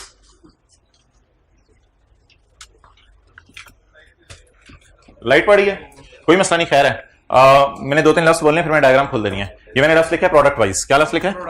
product wise. मुझे बताएं इस ऑर्गेनाइजेशन के रेवेन्यू का प्रोडक्ट वाइज डिस्क्लोजर मैं दूं या ऑलरेडी दे दिया है? लेकिन अगर इसका जियोग्राफिकल बना होता तो प्रोडक्ट वाइज एक्सटर्नल सेल आपको अलग शो करनी पड़ती, वो डिस्क्लोजर फिर अलग से बनाना पड़ता। फिलहाल ये डिस्क्लोजर अलग का शो करे, क्या बना हुआ है। लेकिन अगर ये डिस्क्लोजर क्या होता तो फिर आप क्या शो करते हैं यूजर को? Product wise external sale. Okay, ये एक लफ्ज हो गया प्रोडक्ट वाइज। पाकिस्तान और फॉरेन कंट्री, पाकिस्तान और ये डेटा जी आपके सामने है डिस्क्लोजर। इसमें मुझे बता दें पाकिस्तान की सेल कितनी है और फॉरेन कंट्री की कितनी है। इन दो डिस्क्लोजर ने हाथ खड़े कर दिए। तीसरा नोट हम बनाएंगे 37.2। इसमें हम क्या क्या अलग अलग शो करेंगे? ओ भाईजान, सेल की जान ले सकते हैं ना, पाकिस्तान में कितनी हो रही है और बाहर के मुल्क में कितनी हो रही है। ये तो प्रोडक्ट वाइज है अभी। तो पाकिस्तान की सेल कितनी है और बाहर के मुल्क की सेल कितनी है, और पाकिस्तान के नॉन करंट एसेट कितनी है और बाहर के मुल्क के नॉन करंट एसेट कितने हैं। बस दो चीजें बतानी है। पाकिस्तान और फॉरेन कंट्री का डाटा में दो चीजें बतानी है। पाकिस्तान की सेल कितनी है, बाहर की सेल कितनी है, और पाकिस्तान के नॉन करंट एसेट्स कितने हैं और बाहर के नॉन करंट एसेट कितने हैं। और तीसरी चीज, reliance on major customer. Reliance on major customer. College के लिए कौन मेजर कस्टमर है? No one is major customer for college. कोई एक बच्चा उठ के कहे मैं जा रहा हूं कॉलेज छोड़ के, मैं मिसाल दे रहा हूं, कॉलेज वाले से कहेंगे तो नहीं, कॉलेज वाले कहेंगे ठीक है जाए यार, ये दरवाजा खोल दें इनको, कॉलेज ठप हो जाएगा। कोई मेजर कस्टमर कॉलेज के लिए नहीं है। कॉलेज का बिजनेस एसेस के लिए मेजर कस्टमर कोई नहीं है। स्कूल के लिए कोई मेजर कस्टमर नहीं है। स्कूल वाले के स्कूल एक बच्चा के टीचर मैं नाराज हो गया हूं, जाओ दरवाजा खोल दें, अपने बच्चे को ले जाएं, there is no major customer. But PSO वालों से डेवो वालों का मुआहदा हुआ है कि डेवो बस ने पेट्रोल सिर्फ पीएसओ से डलवाना है। अब अगर मैं और आप जाके कहते हैं पीएसओ को चलो मैं नहीं कल से आया करूंगा, पेट्रोल वाले जाएं। अच्छा, डेवो वाले जाके ओ चलो मैं नहीं आया, नहीं यार ऐसा ना करें, आप आया करें, आप ही तो मेरा कस्टमर है। आप अगर चले गए तो 100 बसों में रोजाना 50 लीटर पेट्रोल महीना सा, नहीं हम ठप हो जाएंगे। खुदा के लिए आप ना जाइएगा, हम ठप हो जाएंगे। तो क्या ऐसा हो सकता है बिजनेसेस में मेजर कस्टमर हो? क्या बिजनेस रिलाय कर सकते हैं मेजर कस्टमर के ऊपर? इसका कौन मेजर कस्टमर है? यार हमें नहीं पता केमिकल किसको बेच रहे हैं। हो सकता है ये ऑर्गेनाइजेशन जो है वो केमिकल जे डॉट वालों को बेच रहे हो और जे डॉट वालों अच्छा खासा से केमिकल खरीद रहे हो, और जे डॉट वालों ने केमिकल का सप्लायर बदला, तो ये जो हल्का फुल्का केमिकल में आपको बहारें नजर आ रही हैं, ये भी इंशाल्लाह नजर आनी बंद हो जानी है। तो आप बताएं क्या हमें बताना चाहिए कि हमारा मेजर कस्टमर पे रिलायंस कितना है? बोले हमारा बताना चाहिए मेजर कस्टमर पे रिलायंस कितना है। अच्छा, ये कंपनी है वो केमिकल बेचती है, और केमिकल बेचते हुए वो कंपनी जे डॉट को भी केमिकल बेच रही है मिसाल के तौर पे, और निशात लिनन वालों को भी केमिकल बेच रही है, और जो है वो मिसाल के तौर पे लंडा टेक्सटाइल को भी केमिकल बेच रही है। तो अब ये 3 किस्म के लोगों को केमिकल बेच रही है। तो अब आप मुझे बता दें ये तीनों इसके अलग अलग क्या होंगे? Major customer.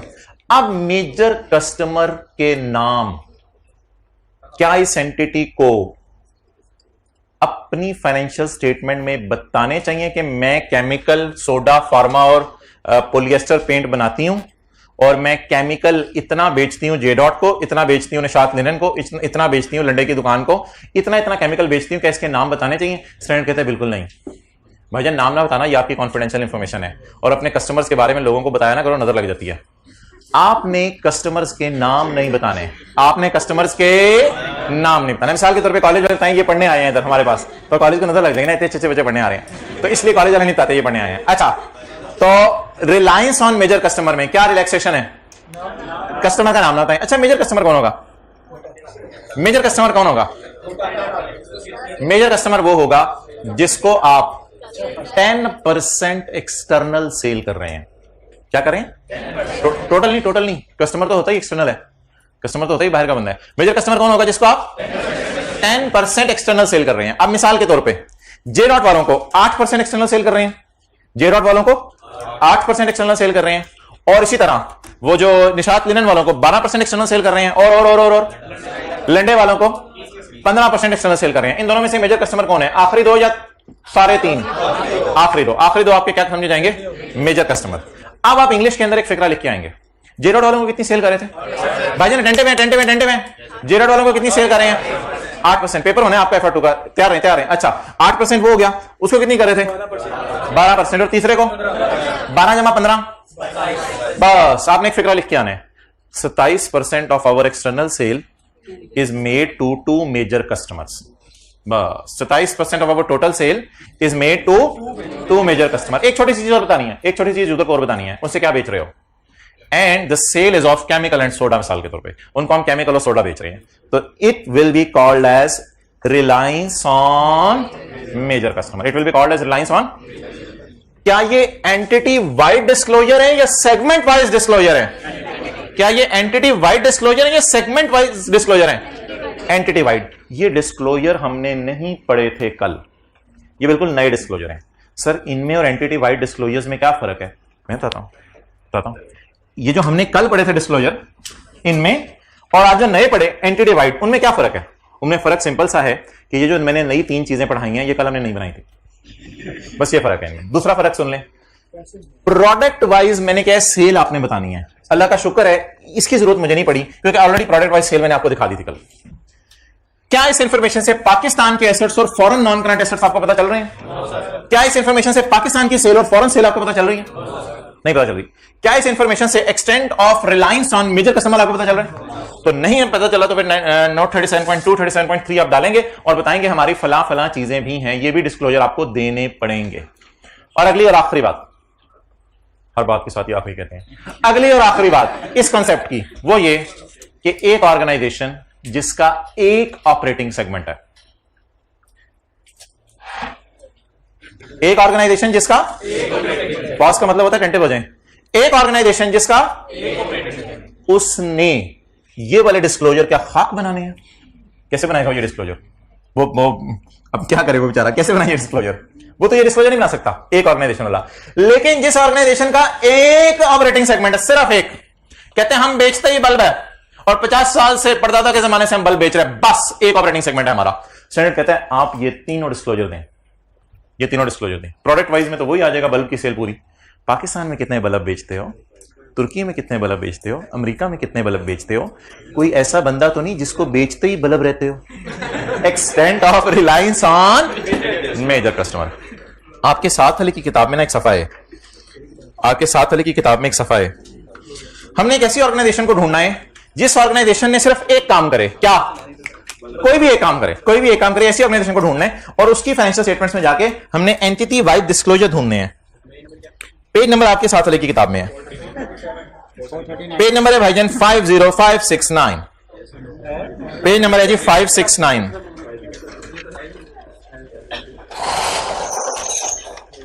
यहां स्क्रीन पे आपको शायद अच्छा नजर ना आ रहा हो, लेकिन बुक में मैंने कोशिश की प्रिंट हो जाए। नजर आ रहा है? एक ऑर्गेनाइजेशन हमने ढूंढी, यानी टीचर ने घर में बैठ के एक ऑर्गेनाइजेशन ढूंढी थी जिसमें सिर्फ एक ऑपरेटिंग सेगमेंट है। और इनका नोट इस तरह का नहीं होगा, आपको मिलेगा, इनका नोट इस तरह का नहीं होगा। इनका नोट क्या होगा? These financial statements have been prepared on basis of single reportable segment. यहां अच्छा नहीं नजर आएगा, किताब पे नजर आएगा, पेज नंबर 569, नई किताबें, नई किताबें। These financial statement have been prepared on basis of single reportable segment. Number 1, तो शुरू में ही हमने फतवा दे दिया भाई हम सिंगल ही हैं बस, तो हमारे साथ कोई दूसरे ऑपरेटिंग सेगमेंट नहीं है। Revenue from cables and wires represent 90। यार हो सकता है कि 2-3% और भी सेल होती हो, वो अब इस काबिल नहीं थी कि उसको आप लिफ्ट कराते। तो revenue from cables and wires represent 97% of total revenue. Product wise product बताना जरूरी था ना। Sale represented local sale of इतने एंड एक्सपोर्ट सेल ऑफ इतने। Sale represent local sale of इतने, नई चीज आई है मार्केट में। Sale represent local sale of इतने and foreign sale of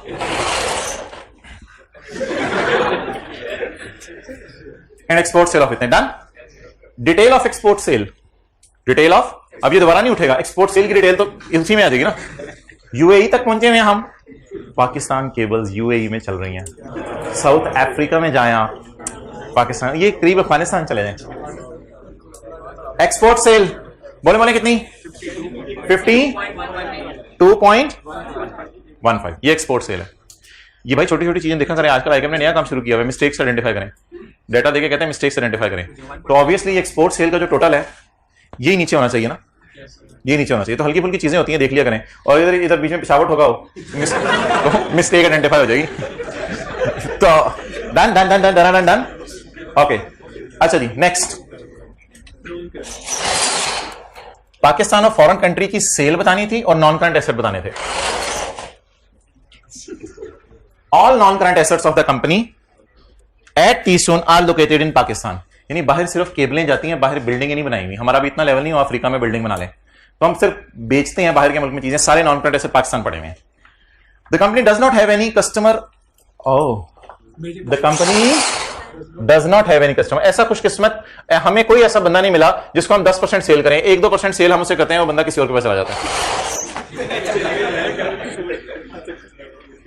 the company does not have any customer having sale of 10% or more during the year. इस साल भी हमारे साथ यही हुआ है और पिछले साल भी हमारे साथ यही हुआ था ना। इस साल कोई ऐसा कस्टमर है जिसको 10% या उससे ऊपर बेचते हैं ना, पिछले साल कोई ऐसा कस्टमर है जिसको 10% या उससे ज्यादा बेचते हो। क्लियर हो गया? आप कुछ ऐसा डिस्क्लोजर हमें चढ़ा हुआ दिमाग के ऊपर जिसमें ये चीजें आ रही हो, यानी 10% कस्टमर वाली बात आ रही हो, जान आ रही हो, बल्कि आ रही हो। ये कौन से डिस्क्लोजर इस ऑर्गेनाइजेशन को देने पड़े हैं? सेगमेंट वाइज डिस्क्लोजर देने पड़े हैं या एंटिटी वाइड डिस्क्लोजर?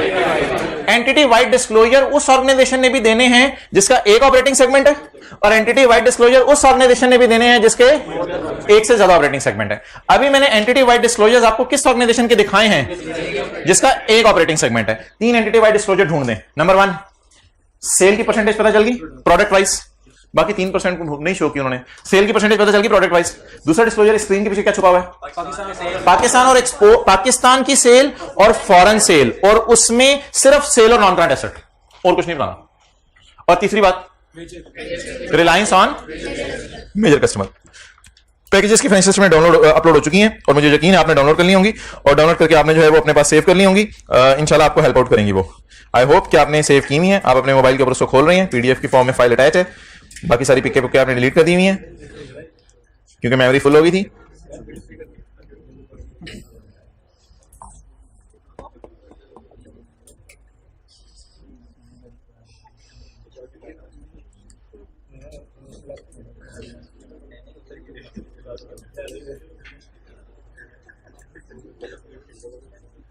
कौन सा पेज था? ये भाईजान कोई ऐसी ऑर्गेनाइजेशन है जो ये वाला नोट भी बना रही है। ओ भाईजान यार फीस दी हुई है, इधर देखें। ओ भाईजान उस क्लास में सारे भाईजान इधर देखें। ये वाली जो ऑर्गेनाइजेशन है, चलो आपने देख लिया कि वो देख रहे हैं, अब आप इधर देख लो। ये ऑर्गेनाइजेशन जो है वो ये ऑर्गेनाइजेशन जो है वो ये वाला डिस्क्लोजर भी बना रही है, ये वाला भी बना रही है, और एंटिटी वाइड भी बनाएगी। ये ऑर्गेनाइजेशन एंटिटी वाइड डिस्क्लोजर भी बनाएगी। अच्छा, पहले जरा ये वाला डिस्क्लोजर देखते हैं। टोटल रेवेन्यू, आपस का रेवेन्यू, एक्सटर्नल रेवेन्यू, परसेंटेज भी रेवेन्यू की दे दी इन्होंने। शायद परसेंटेज इसी चक्कर में दे दी कि वो एंटिटी वाइड कवर हो जाए, प्रोडक्ट वाइज कितने परसेंट है, तो ये शायद इन्होंने इसलिए दे दी इधर। इंटरेस्ट रेवेन्यू यानी interest income, interest expense, last time आपको दिखाया था depreciation, profit, tax, profit of tax, segment asset, segment liabilities. और ये packaging, consumer products, ink division, real estate, paper board, unallocated नहीं लिखना चाहिए था इसको, ऑल अदर सेगमेंट्स लिखना चाहिए था। इसके बाद ना इसने वो वाला जो है ना अगला वाला, वो असल में इसने ना थोड़ा डिफरेंट तरीके से बनाया है। वो इसने किस तरीके से बनाया है? मिसाल के तौर पर इसने, अगर मैं एसेट्स पकड़ूं, सेगमेंट एसेट्स, तो इसने सेगमेंट एसेट्स की ना रिकॉन्सिलेशन बनाई है। वो ना रिकॉन्सिलेशन उसने इस तरह नहीं बनाई, इसने सारी चीजें एक जगह नहीं डाली। इसने इसकी अलग बनाई है रिकॉन्सिलेशन, फिर इसकी अलग बनाई है रिकॉन्सिलेशन, फिर इसकी अलग बनाई है रिकॉन्सिलेशन, फिर इसकी अलग बनाई है। जैसे मिसाल के तौर पे मैं कहूं reconciliation of segment assets. Reconciliation of segment assets में क्या आएगा? रिपोर्टेबल के एसेट्स, नॉन रिपोर्टेबल के, हेड ऑफिस के एसेट्स। तो टोटल एसेट्स फॉर रिपोर्टेबल आ गए। इंटर सेगमेंट एसेट्स भी कोई एक दूसरे के पास ट्रांसफर किए होंगे, ये भी होंगे। अदर कॉर्पोरेट एसेट्स, ये कौन से होंगे? हेड ऑफिस के एसेट्स। और ये एसेट्स आपके मैच करेंगे as per balance sheet, total as per balance sheet. ये बैलेंस शीट के आपके एसेट्स से मैच करेंगे। तो लेकिन इसने रिकॉन्सिलिएशन शोक पूरा करने के लिए ना प्रॉफिट्स की भी बनाई है, एसेट्स की भी बनाई है, लायबिलिटीज की भी बनाई है, टैक्स की भी रिकॉन्सिलिएशन बना दी। अगर किसी चीज की आप ज्यादा रिकॉन्सिलिएशन बना दें कोई मसला नहीं है, अगर आईकेप भी कहते तो ज्यादा बना दीजिएगा, वरना रिकॉन्सिलिएशन हमने 4-5 ही बनाई थी। रेवेन्यू की, प्रॉफिट की, ऑपरेटिंग एक्सपेंसेस की, एसेट्स की और लायबिलिटीज की। तो रिकॉन्सिलेशन अगर कोई एक्स्ट्रा कहते तो बना दीजिएगा, वरना रिकॉन्सिलेशन इन्हीं चीजों की बनानी है। और प्रॉफिट्स की इसने रिकॉन्सिलेशन बनाई है। और प्रॉफिट्स की रिकॉन्सिलिएशन के अंदर जो है वो, हाँ ठीक है छोड़ें इसको भाई। ये क्या आ गया? Information by geographical area, information by Pakistan और foreign country, revenue, non current assets. ये कौन सा डिस्क्लोजर अब शुरू हो गया? Entity wide. और भाईजान ये तो पैकेजेस हैं, ये तो साउथ अफ्रीका और अफगानिस्तान और यूएई में नहीं होंगे, ये तो जिम्बाब्वे और बोत्सवाना में भी पहुंचे हुए हैं और मोजाम्बिक में भी पहुंचे हुए हैं। तो ये टोटल आन दो ना, ये इंफॉर्मेशन बाय ज्योग्राफिकल एरिया, ये कौन सा डिस्क्लोजर है? Entity wide disclosure. अच्छा ये पता नहीं आप लोगों ने काम शुरू कर दिया, यानी पीडीएफ में जाके ना उसको एडिट करते हैं और साथ 52.6 खोल के यहाँ एंटिटी वाइड डिस्क्लोजर लिख लेते हैं।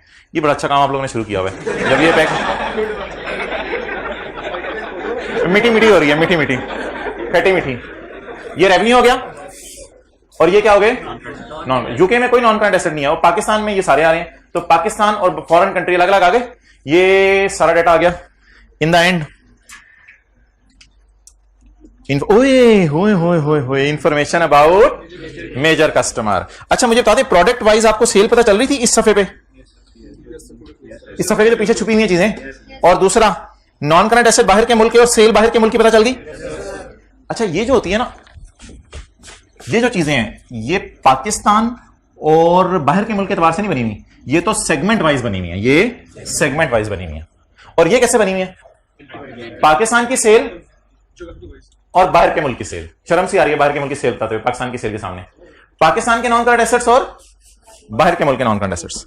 इन the end information about major customers included in total revenue is the revenue, total से मुराद एक्सटर्नली होगा इधर। Included in total revenue is the revenue from 6 customers. पिछले साल 5 थे, 6 कस्टमर, उनके नाम नहीं बताए। 6 customer of the group from the packaging, from the packaging, from the packaging, not from consumer product, not from ink, not from real estate. Included in the total revenue is revenue from 6 customers of group from the packaging, which represents approximately 19495583000. अस्तगफिरुल्लाह, कहीं ढाई सैकड़ा हजार 10 लाख 10 लाख करोड़ 10 करोड़ 14 अरब रुपए। तो 14 अरब रुपए माशाल्लाह हमें कितने लोगों से आ रहे हैं? 6 लोगों से। और अगर वो अरब ही उन्होंने अरबों ने हमें चंडी करा दी तो फिर हम भी फारग हो जाएंगे। तो 6 बंदे मिलके हमारी कितनी सेल कर रहे हैं? 14 अरब। तो बता दें आप ये मेजर कस्टमर है या माइनर से हैं? माइनर से हैं भाई, कह रहे हैं मैं खरबों में खेलता हूं, आप अरबों की बातें कर रहे हैं। तो included in the total revenue, खरबों से मुराद फलस्तीनी है और अरबों से मुराद अरबी है, तो पता नहीं ये मतलब ले रहे हैं। अच्छा, included in total revenue is revenue from 6 customers of group from the packaging segment which represent approximately इतना रेवेन्यू। पिछले साल इतना रेवेन्यू था of the group total revenue. Group revenue from other segments is earned from a large mix of customers. क्या मतलब है? Group revenue from other segments is from a large mix of customers. छोटे मोटे customers हैं, बाकी छोटे मोटे customers हैं माशाल्लाह। मोटी असामियां जो है हमारी पिछले साल 6 थी और पिछले साल 5 थी और इस साल कितनी है? 6 हैं। तो ये कंपैरेटिव इंफॉर्मेशन हमने साथ साथ दी हुई है। सो अब वो वक्त आ गया है जब मैं आपके सामने सवाल का डाटा रखूं और आपको 5 मिनट दूं और आप एंटिटी वाइड डिस्क्लोजर्स खुद बनाएं। ये आपके सामने मैंने फॉर्मेट खोल दिया है। केबल्स वाला वो फॉर्मेट था, वो जरा ज्यादा आसान था, इसमें 2 कॉलम शालम बने हुए हैं। तो ये अब आपने डिस्क्लोजर बनाना है। गोहर लिमिटेड से नीचे वाला सवाल करना है। मैं आपको 2 से 3 मिनट दे रहा हूं। गोहर लिमिटेड से नीचे वाला सवाल कर दें। Page number 453।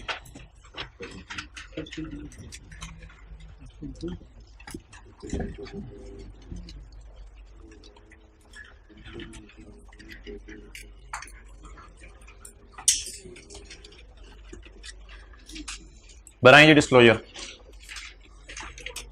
ये डिस्क्लोजर क्या होते हैं? कभी हम स्टेटमेंट फॉर्म में चीजें दे देते हैं, कभी हम टेबल बना के चीजें दे देते हैं। जैसे भी आपको पसंद आ रहा है बना दें, बस टेबल फॉर्म या स्टेटमेंट फॉर्म में चीजें दे दें। Continuing from question 1, assume following further information is available। Gohar के बारे में 1000 million of external sale of Gohar is to England and remaining is in Pakistan. इधर देखें, 1000 million of external sale is to England and बाकी इज इन पाकिस्तान। तो अभी थोड़ी देर पहले वो हमने देखा है। अच्छा, इन्होंने कैसे किया था? यूएई वालों ने, उसके केबल्स वालों ने पाकिस्तान का नाम नहीं लिखा था। यूएई का था, अफगानिस्तान का था और साउथ अफ्रीका का था, उन्होंने पाकिस्तान का नाम नहीं लिखा था, उन्होंने एक्सपोर्ट सेल का ब्रेकअप दे दिया था, तो इंप्लाइड था बाकी पाकिस्तान सेल है। और पैकेजेस वालों ने ज्यादा अच्छा किया है, क्या किया था, पाकिस्तान का नाम अलग लिखा था और बाकियों का नाम अलग लिखा था। तो बेहतर है मेरे ख्याल से पाकिस्तान का नाम अलग लिख लेते हैं, बाकियों का नाम अलग लिख लेते हैं। बनाएं जी, हिम्मत करें। ये 2000 कौन सा साल है, 15, लेकिन पेपर में पता होना चाहिए कि 14 का डिस्क्लोजर भी बनाना पड़ सकता है अगर डेटा 2 सालों का दे दे। अच्छा जी, क्या लिखूं, सेल, सेल, इसमें क्या, export cell, England, China, Malaysia, है नहीं ना सवाल में, आपके समझने के लिए कर रहा हूं। इंग्लैंड की कितनी है, 1000, और पिछले साल का डेटा अवेलेबल नहीं है सवाल में, तो पिछले साल का डेटा सवाल में अवेलेबल नहीं है। आगे बताएं यार, पाकिस्तान सेल, यार ये ना पता चलानी पड़ेगी, इसका टोटल एक्सटर्नल सेल लेना है आपने। चले मैं आपके समझने के लिए लिख देता हूं, तक पेपर में भी अगर आप लिख देंगे इंशाल्लाह नंबर नहीं कटेंगे। ये एक्सटर्नल और टोटल ना लिख के रखने जहां जहां यूज हो रहा है। एक्सटर्नल सेल कितनी है, 2694,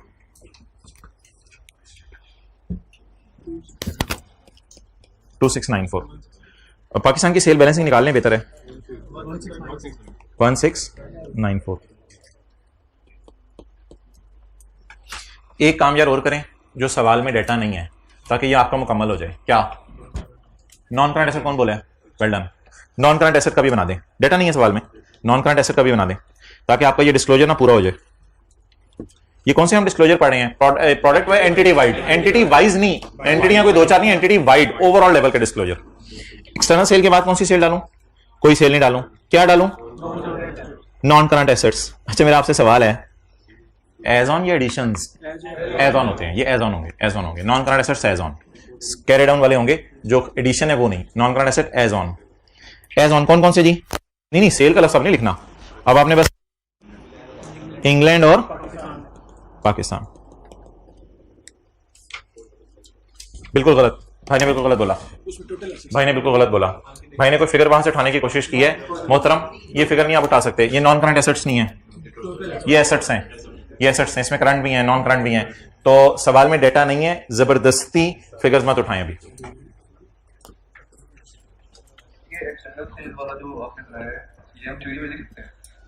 यार बेहतर है इसी फॉर्म में लिख दो, टेबल फॉर्म में बना दो, बेहतर है, कोई मसला नहीं, थ्योरी में आप लिखते रहो। असल में जब चीजें इस तरह चल रही होती हैं तो मुल्क वाइज आगे सेल जरा ज्यादा अच्छी प्रेजेंट हो जाती है।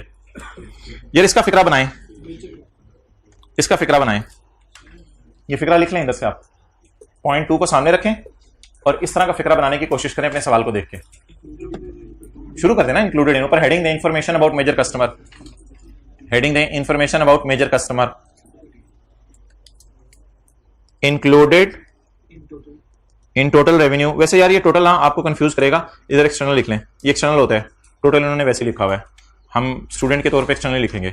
Included external revenue is revenue from two customers, major नहीं, वो आगे इंग्लिश का फिक्रा बोलना है, टू कस्टमर्स फ्रॉम फलां डिवीजन लिख दें, क्योंकि सवाल में ना डिवीजन नहीं बताया हुआ, फ्रॉम फलां डिवीजन, ये बताना जरूरी है क्या चीज बेच रहे हैं, फ्रॉम फलां डिवीजन विच रिप्रेजेंट्स, अप्रोक्सीमेटली रहने दो, टोटली लिख दें, विच रिप्रेजेंट्स 700 मिलियन ऑफ नहीं, ग्रुप नहीं, ऑफ एंटिटी कर दें, ग्रुप की जगह एंटिटी कर दें, ऑफ एंटिटी एक्सटर्नल सेल, बस ये फिक्रा बनेगा।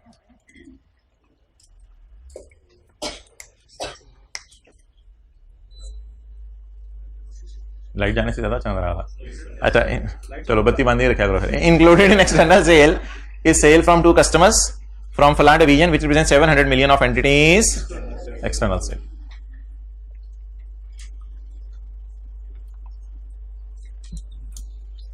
अच्छा ऐसा भी सवाल आपको पेपर में आ सकता है कि असल में ना कॉन्सेप्ट बस समझ लिया करें, फिर पेपर में वो जिस मर्जी फॉर्म में आ जाए। ऐसा भी सवाल आपको पेपर में आ सकता है कि शीदे को सेल की है, टली को सेल की है, और गामा को सेल किया है, और बशीर को सेल किया है। हमारी एक्सटर्नल सेल है 100 रुपया, और इसको हमने किया 12 रुपए, इसको 10 रुपए, इसको 11 रुपए, इसको 9 रुपए, इसको 6 रुपए। अब डिस्क्लोजर कैसे बनेगा? नहीं वो भाई ने सीधे टली का नाम नहीं बताना, मैं सीधे का नाम बताना है ना टल्ली का नाम बताना है, पेपर में से टल्ली हम जाने लग जाए आपकी। Included in external sale is sale from two customers. Excellent, two customers, two customer. सीधा टली नहीं बताना, ये तो पेपर में देखेगा कि आप नाम लिख के आ रहे हैं। नाम लिखना तो मन है, नाम वैसे बता दें कोई हर्ज नहीं है, लेकिन नाम नहीं लिख के आना, कोई जरूरी नहीं है नाम लिखना। फ्रॉम फलान division which represents 23 million of entity external sale. जो एंटिटी के एक्सटर्नल सेल का कितने परसेंट बन रहा है? 23%। क्लियर?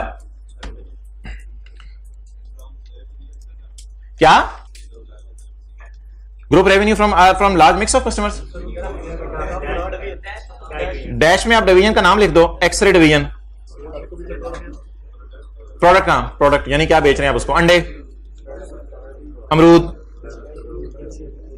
या सोडा, जो भी नाम है आप वो नाम लिख देंगे। डन? ओके। अच्छा, ये एक चीज बनाई है, ये इंशाल्लाह आपको ना आज मैं आपके घर पहुंचवा दूंगा, तो आपने कुछ यूजर नेम पासवर्ड डालने होंगे, ये चीज खुल जाएगी। Entity wide disclosure, para 32 product या सर्विस वाइज एक्सटर्नल सेल आपने बतानी होती है। और पैरा 33 जियोग्राफिकल इंफॉर्मेशन, क्या मतलब? एक्सटर्नल रेवेन्यू और non current asset for country of domicile यानी Pakistan and all foreign countries. ये कौन से डिस्क्लोजर्स हैं? Entity wide. ये मैं आज के नोट्स में ना अपलोड कर दूंगा साथ। और para 34 reliance on major customer. If revenue from single customer is equal to और अभी डालना है, equal to or exceed 10% of external revenue of entity. Total revenue from each such customer identity not total revenue from each such customer को रहने दे, बस total revenue from customers मैं इसको कर दूंगा अपलोड करते हुए। total revenue from customer, each customer का अलग-अलग तो नहीं बताया जा रहा ना। और segments reporting those, इसका क्या मतलब है? वो जो भाई पूछ रहा था कि किस किस प्रोडक्ट के अंदर आप जो है वो उसको चीजें बेच रहे हैं।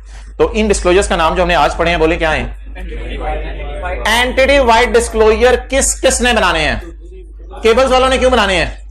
उनका तो सिंगल ऑपरेटिंग सेगमेंट है, वो पागल है बनाए, उन्होंने भी बनाने हैं। Entity wide disclosure single operating segment वाले ने भी बनाने हैं, और entity wide disclosure more than one segment वाले ने भी बनाने हैं। इसलिए हमने पैकेजेस की फाइनेंशियल स्टेटमेंट्स में भी देखे हैं और केबल्स वालों की फाइनेंशियल स्टेटमेंट में भी देखा है कि दोनों ये डिस्क्लोजर बना रहे हैं।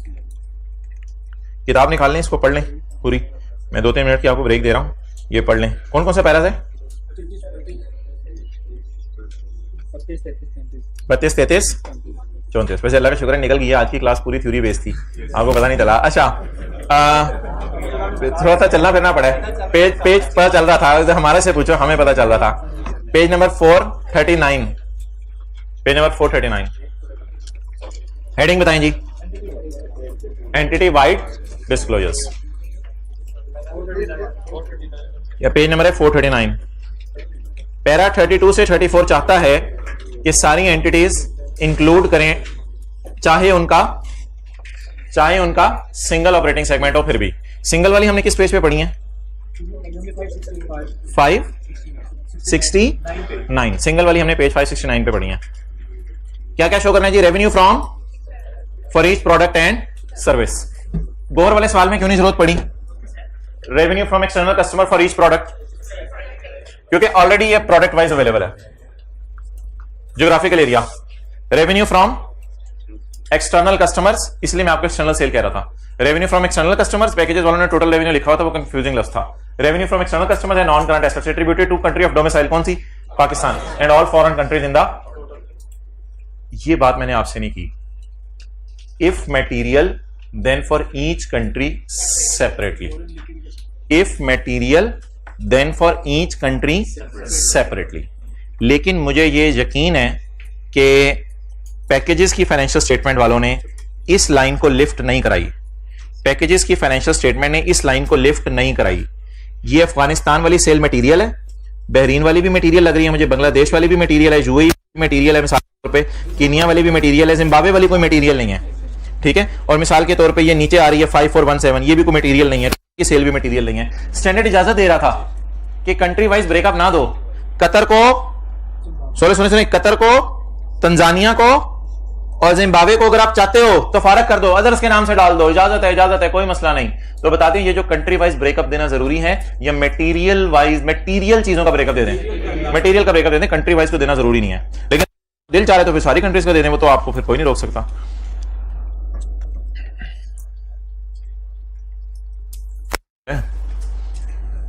ये ब्रैकेट वाली बात समझ आ गई? If material then for each country separately. Major customer, an entity disclose the extent of its reliance on major customers by stating, क्या करता है? Number 1, if revenue from a single customer amount to 10% or more of the entity's total external revenue, the total revenue from each such customer, total revenues from each such customer, total show करते हैं, अलग अलग show करने की जरूरत नहीं. Each का लफ्ज उसने लिखा हुआ लेकिन लोग करे अलग अलग, और फायदा कोई नहीं होना ना. कस्टमर नंबर 1 से इतने, 2 से इतने, नाम तो उनके बताने नहीं आपने, तो फिर ब्रेकअप देने का फायदा क्या? And the segments reporting the revenue, और सेगमेंट्स जिनमें से वो क्या रेवेन्यू आ रहा है, यानी सोडा बेच रहे हैं, क्या बेच रहे हैं. An entity need not disclose the identity of major customer. आपने मेजर कस्टमर की आइडेंटिटी बताना जरूरी नहीं है कि ये मेजर कस्टमर कौन है. ये कौन सी जी डिस्क्लोजर हो गए? एंटिटी वाइड डिस्क्लोजर हो गए. अच्छा जी, पिछला सफा है रिकॉन्सिलिएशन. किस किस की बनाई है हमने? रेवेन्यू की, प्रॉफिट्स की, एसेट्स की और लायबिलिटीज की. ये आईकैप अक्सर बना रहे हैं, बनाने की जरूरत नहीं होती. स्टैंडर्ड ने ये कहा है कि ये वाली रिकॉन्सिलिएशंस आपने बनानी है, ये वाली रिकॉन्सिलिएशंस बनानी है. चीजें लिंक करते रहे साथ साथ. यहां लिखें पैरा 28, पैरा 28. रिकॉन्सिलिएशंस कौन कौन सी हैं जी? बोले बोले बोले. सेगमेंट रेवेन्यूज की, नंबर 2 प्रॉफिट्स की, नंबर 3, नंबर 4.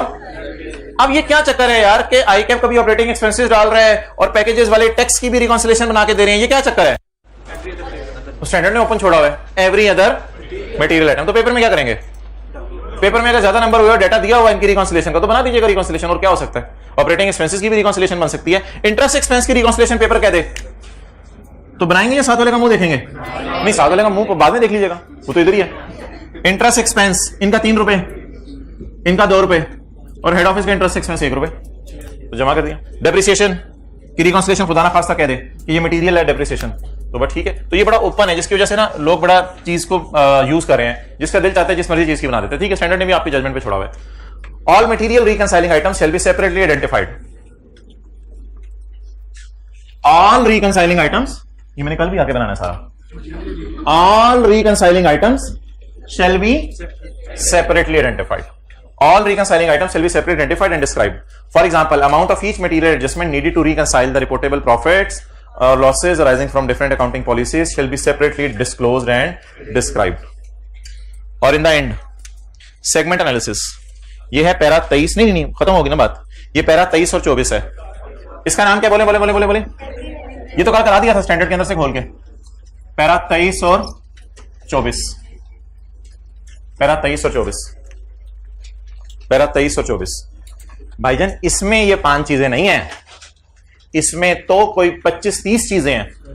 इसमें 25-30 चीजें हैं. वो कौन कौन सी हैं? उनके नाम नहीं याद करने आपने. कौन कौन सी हैं? बोले बोले बोले बोले बोले. कल आपको स्टैंडर्ड से दिखाई थी मैंने. प्रॉफिट्स, नेक्स्ट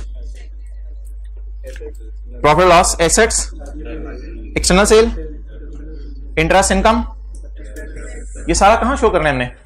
ये रिकॉन्सिलिएशन में शो करना है या रिकॉन्सिलिएशन की जो तैयारी हो रही है उसमें शो करना है? रिकॉन्सिलिएशन बनाने की जो तैयारी हो रही है वहां शो करनी है चीजें. Depreciation and other material items of income expenses. मिसाल के तौर पे राइट डाउन्स, रिस्ट्रक्चरिंग हमारे 37 में पढ़ेंगे. कोई डिस्पोजल, कोर्ट केसेस चल रहे हैं, वो भी अलग से शो कर दें. Entities interest in the profit of associates, या IAS 28 में पढ़ेंगे हम. Entities interest in the profit of associate, IAS 28 लिखा हुआ कहीं नहीं लिखा हुआ. इक्विटी मेथड वगैरह क्या है, IAS 28 में पढ़ेंगे. इनकम टैक्स एक्सपेंस और इनकम टैक्स इनकम, कई दफा टैक्स होता है, कई दफा रिफंड होता है. मटेरियल नॉन कैश आइटम्स, मिसाल के तौर पे other than depreciation and amortisation, कौन सा मटेरियल नॉन कैश आइटम हो सकते हैं? इंपेयरमेंट. इसके अलावा इन्वेस्टमेंट इन एसोसिएट्स. इन दोनों में मैंने क्या फर्क बताया था? इन्वेस्टमेंट इन एसोसिएट और इनका प्रॉफिट. इन्वेस्टमेंट एसोसिएट का मतलब है जैसे बैंक में आपने 100 रुपए रखवाया और प्रॉफिट का मतलब है उससे 12 रुपए इंटरेस्ट मिला. तो इंशाल्लाह ये IAS 28 में हम देखेंगे. इन्वेस्टमेंट होती है कितने पैसे के आपने किसी के शेयर खरीदे, और प्रॉफिट होता है उस पर कितना डिविडेंड उसने दिया. एंड एडिशंस टू मोहतरम, यहां addition to non current asset show करनी है. यहां क्या शो करनी है? Additions to. और वो जो एंटिटी वाइड डिस्क्लोजर था उसमें नॉन करंट एसेट पाकिस्तान वाले और बाहर के मुल्क वाले एज ऑन शो करने हैं. ओके, अब मैं आपसे चंद सवाल पूछने लगा हूं, पूरी सारी चीजों की समरी. वर्किंग 1 में क्या क्या जाना है? वर्किंग 1 में external sale, internal sale, total sale, profit, दुनिया की और कोई चीज नहीं जानी. ये कौन सी होगी? वर्किंग 1 होगी. वर्किंग 1 के बाद सेगमेंट एनालिसिस में क्या जाना है? Para 23 and 24. पैरा 23 एंड 24 ये 20-25 चीजों की लिस्ट है. रिकॉन्सिलिएशन 4 चीजों की मस बनानी है. Total revenue, profits, assets, liabilities.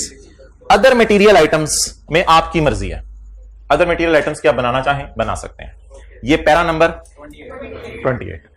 आखिरी चीज एंटिटी वाइड डिस्क्लोजर, उसमें अगर प्रोडक्ट वाइज सेल ऑलरेडी नहीं आ रही तो प्रोडक्ट वाइज सेल बताएं। नंबर 2 एक्सटर्नल सेल पाकिस्तान और एक्सपोर्ट, एक्सपोर्ट में कंट्री वाइज ब्रेकअप तब दें जब मेजर सेल हो रही हो किसी कंट्री को, यानी कि मटेरियल सेल हो रही हो। और non current asset as on Pakistan वाले और non current asset as on बाहर के मुल्क वाले। और आखिरी चीज extent of reliance on major. तो अल्लाह का शुक्र है एवरीथिंग इज क्रिस्टल क्लियर कि कहां पे कौन सी चीज किस वक्त लेके जानी है और किस वक्त कौन सी चीज को अप्लाई करना है। ओके, अदर मटेरियल आइटम जो आपको मटेरियल लगे तो आई क्या फिर बता देगा, मैं मार्क्स पे डिपेंड करता है कि कौन कौन से और आइटम्स हैं जिनको आप मटेरियल समझ रहे हो। चलिए स्टैंडर्ड्स में हाईलाइट कर लेंगे चीजें। स्टैंडर्ड खोलें, अब हम अपना टाइम जाया करें। स्टैंडर्ड खोलें, लेके आए हैं वैसे पार्ट A1।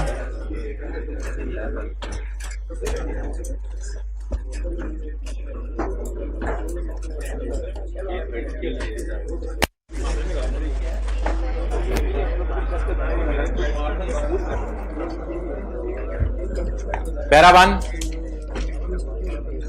वन पढ़े आज कोर प्रिंसिपल किताब में, हाईलाइट कर लें। पैरा 1 A1 स्टैंडर्ड है। A1 कंडीशन मुझे नहीं पता उसकी है या नहीं, लेकिन बाहर A1 लिखा हुआ है। तो A1 में IFRS 8 ढूंढें। IFRS 8 में 7 वाले की किताब पे नजर रखें। अल्लाह आपको भी किताब दे, आई कैप में शॉर्ट हो गई है, अल्लाह अपने खजानों से किताब दे आपको। A1 में IFRS 8 ढूंढ लें। अच्छा जी, पैरा 1। इसके बाद फिलहाल मैं अभी इंपॉर्टेंट पैरास हाईलाइट करवा रहा हूं, वरना पैरा तो बहुत ज्यादा है। पैरा 5 ये कौन सा था? May earn revenue and income expenses. जब ये स्टैंडर्ड खत्म हो जाएगा ना परसों, तो आपने मुझे याद कराना है, मैं इसके हाईलाइट करके PDF अपलोड कर दूंगा, हाईलाइट करके सारा टेक्स्ट हाईलाइट कर सकते हैं, बिल्कुल कोई मसला नहीं। CODM का जिक्र हुआ था, किधर है CODM? और डिस्क्रीट फाइनेंशियल इंफॉर्मेशन का हमने बोला था, ये कौन सा पैरा हो गया? पैरा 5 हो गया। ये चीजें ऑपरेटिंग सेगमेंट को ऑपरेटिंग सेगमेंट बनाएंगी। नेक्स्ट, फिलहाल जरा मैं ना मेन पैरास की तरफ आ रहा हूं। क्वांटिटेटिव थ्रेशोल्ड्स, पैरा 13 10%, 10% और 10%, तीन चीजों का लेना होता है ना 10%। ये क्वांटिटेटिव थ्रेशोल्ड्स हो गए, देख रहे हैं साथ वाले शो। अच्छा, ये 75% वाला किधर है? Para 15, para 15।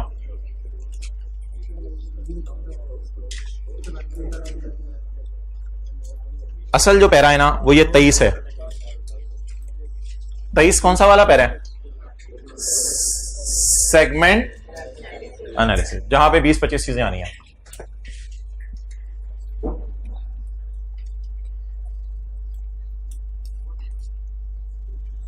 ये सारी चीजें ABCDEFGHI, बाकी ये नीचे वाले पैरा को पढ़ने की जरूरत नहीं, मैं आपको हाईलाइट करके दे दूंगा। Amount of investment associates, amount of additions to non current assets, measurement छोड़ दें। रिकॉन्सिलेशंस किस किस की? रेवेन्यू की, प्रॉफिट्स की और एसेट्स की, लायबिलिटीज की, अदर मटेरियल आइटम्स की। ये रिकॉन्सिलेशंस हो गई। और कौन से डिस्क्लोजर? Entity wide disclosure. पहला information about products and information about geographical areas. इसमें एक्सटर्नल कस्टमर, बाहर वाले भी, पाकिस्तान वाले भी, आगे कहानियां पढ़ने की जरूरत नहीं। और नॉन करंट एसेट्स, बाहर पाकिस्तान वाले भी और बाहर वाले भी। और in the end information about major customers.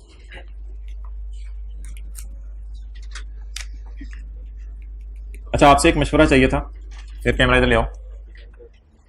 वो ना कर दूं बात, कर दें बात।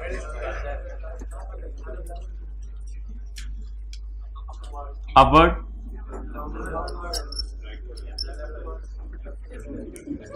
अपवर्ड और डाउनवर्ड।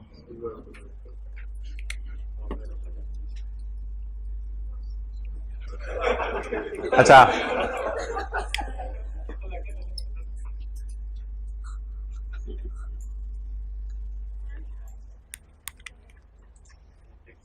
पिछले साल ऑपरेटिंग सेगमेंट 9% टेस्ट में फॉल करा था, यानी पिछले साल हमने ऑपरेटिंग सेगमेंट को लिफ्ट नहीं कराई, और इस साल ऑपरेटिंग सेगमेंट 11% पे चला गया। कैसा हो सकता है? हो सकता है पिछले साल नॉन रिपोर्टेबल था, इस साल क्या बन गया? रिपोर्टेबल। कंपैरिजन में पिछला साल देना चाहिए। अब मशवरा मांग रहा हूं, आपसे मशवरा मांग रहा हूं, आपके ज़हन में क्या आ रहा है? बोले बोले बोले बोले बोले। आप कहते जाते जाते भी आपको स्टैंडर्ड पढ़ाया जा रहा है, कितनी फिक्र हो रही है आपकी दुनिया की। अच्छा, तो 2010 है और 2011 है। 2010 में 10% टेस्ट लगाया तो फेल हो गया, तो आपने कहा यार ये सेगमेंट भी कोई सेगमेंट है, फारिग कराओ, ऑल अदर में डाल दिया। लेकिन अगला साल आया, ओह दिन रात मैनेजर ने एक किया, मैनेजर ने कहा तुम सबकी ऐसी की तैसी, मैं अपनी सेल दिखाता हूं कितनी है, और मैनेजर ने दिन रात एक करके 11% सेल माशाल्लाह अल्लाह के हुक्म से कर दी। अब मुझे बताएं इस साल ये क्या बन गया? स्टैंडर्ड कहते हैं कंपैरेटिव इंफॉर्मेशन दें, अनलेस कि आप ये कह दें कि बड़ा खर्चा हो जाने और बड़ा मुश्किल काम है, देना मेरे लिए पॉसिबल नहीं है, फिर और बात है। लेकिन ये बात इंशाल्लाह कल पढ़ा दूंगा। ज़हन में आगे बात समझ आ गई? इधर मशवरा दे दें, इधर मशवरा दे दें। बोले बोले इधर इधर क्या हुआ? 2010 के अंदर रिपोर्टेबल था और 2011 में बोले बोले बोले क्या बन गया? नॉन रिपोर्टेबल बन गया। तो 10 के अंदर जो है वो 11% है और 11 के अंदर 9% है। किताब दिखाओ।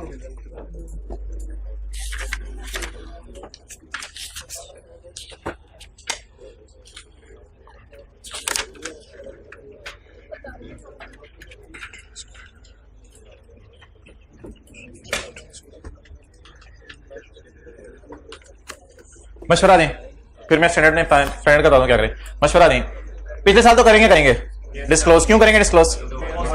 रिपोर्टेबल है। इस साल मशवरा मशवरा मशवरा भाई आपका मशवरा नहीं मिला। स्टैंडर्ड कह रहे हैं अगर आपको लग रहा है कि ये सिग्निफिकेंट और मटेरियल है तो आप यूजर के लिए इंपॉर्टेंट है तो कर दें डिस्क्लोज, और अगर आपका दिल चाह रहा है तो ना करें, आपकी मर्जी है। सिग्निफिकेंट है तो कर दें। बहरहाल ये बातें कल लिखूंगा, अभी मैंने कुछ बताई नहीं। जाते जाते आखिरी बात जो आपने अपने ज़हनों में बिठानी है। अल्लाह का शुक्र है पिछला सारा आपने वर्किंग 1 से लेके मुझे extent of reliance on major customer तक अभी रिवाइज कराया है। मैं आपकी हिम्मत को दाद देता हूं कि उस किस में क्या क्या चीजें आनी है। आखिरी बात आपसे जाते जाते पूछ रहा हूं, पिछले साल क्या है? Non reportable. भाईजान हिलजुल नहीं, मैं भी हिल सकता हूं। पिछले साल क्या है? Non reportable. तो पिछले साल की वर्किंग में यहां तो नहीं आया होगा। इस साल क्या बन गया? आपने अभी पैकेजेस में देखा कंपैरिजन साथ आ रहे होते हैं, तो बेहतर है जब 11 की फाइनेंशियल स्टेटमेंट प्रिंट करा के भेजें तो पिछले का भी डाटा डाल दें, अगर पॉसिबल हो, अगर ज्यादा खर्चा ना हो रहा हो, जल्दी से डाटा मिल जाए। इधर पिछले साल क्या है? रिपोर्टेबल। इस साल फार्मा को नजर लगी। फार्मा एक साल में तो रिपोर्टेबल था, अगले साल फार्मा को नजर लगी। क्या करें? अगर आपको लगे यूजर के लिए यह बात सिग्निफिकेंट है तो कर दें, वरना करने की जरूरत नहीं है। अब एक सवाल आप कराइएगा, आपके कोई 5 से 7 तो नहीं, ये सारी वर्किंग रिकॉन्सिलिएशन बनानी होगी, कितना टाइम लग जाएगा? 5 से 700 मिनट। वैसे ये यहां से लेके वर्किंग 1 से लेके वर्किंग 2 3 डाल के यहां तक कितने टाइम में हो जाना चाहिए? 15 से 20 मिनट भाई फरमा रहे हैं। अच्छा, ये जो मैं सवाल आपको होमवर्क में दे रहा हूं ना भाईजान, ये सवाल जो मैं होमवर्क में दे रहा हूं, पॉइंट के बाद एक डिजिट यूज कीजिएगा।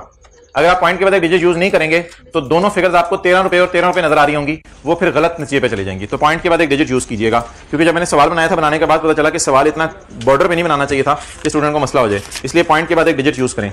वो भी कौन सा सफा था जो हमने खोला था? 569। तो फिर 568 के ऊपर होगा सवाल। 567 पे सवाल है जी, अल्लाह का शुक्र है उसका सोल्यूशन भी दिया हुआ है। 567 पे सोल्यूशन देखिए, आपने क्वेश्चन बनाना है। पेज 567 क्वेश्चन देख सोल्यूशन बना लीजिएगा। अच्छा, ऑन रखो, वो हजरात हाथ खड़ा करें कि हम टर्म टेस्ट नहीं देंगे। अब वो कहें, वो हजरात हाथ खड़ा करें जो मेरी कभी बात नहीं मानेंगे। अच्छा, टेस्ट रूम में कौन कौन जाएगा? जाएंगे, देखेंगे, जो सवाल हो सके वो करेंगे, हर सवाल का आधा पोर्शन करेंगे। यही आपका इम्तिहान है भाईजान, वरना लोग बड़े परेशान होते हैं आके में जाके। जी भाई का कोई सवाल है? रिकॉर्डिंग बंद करो, मैं अकेले में इनका जवाब दूंगा।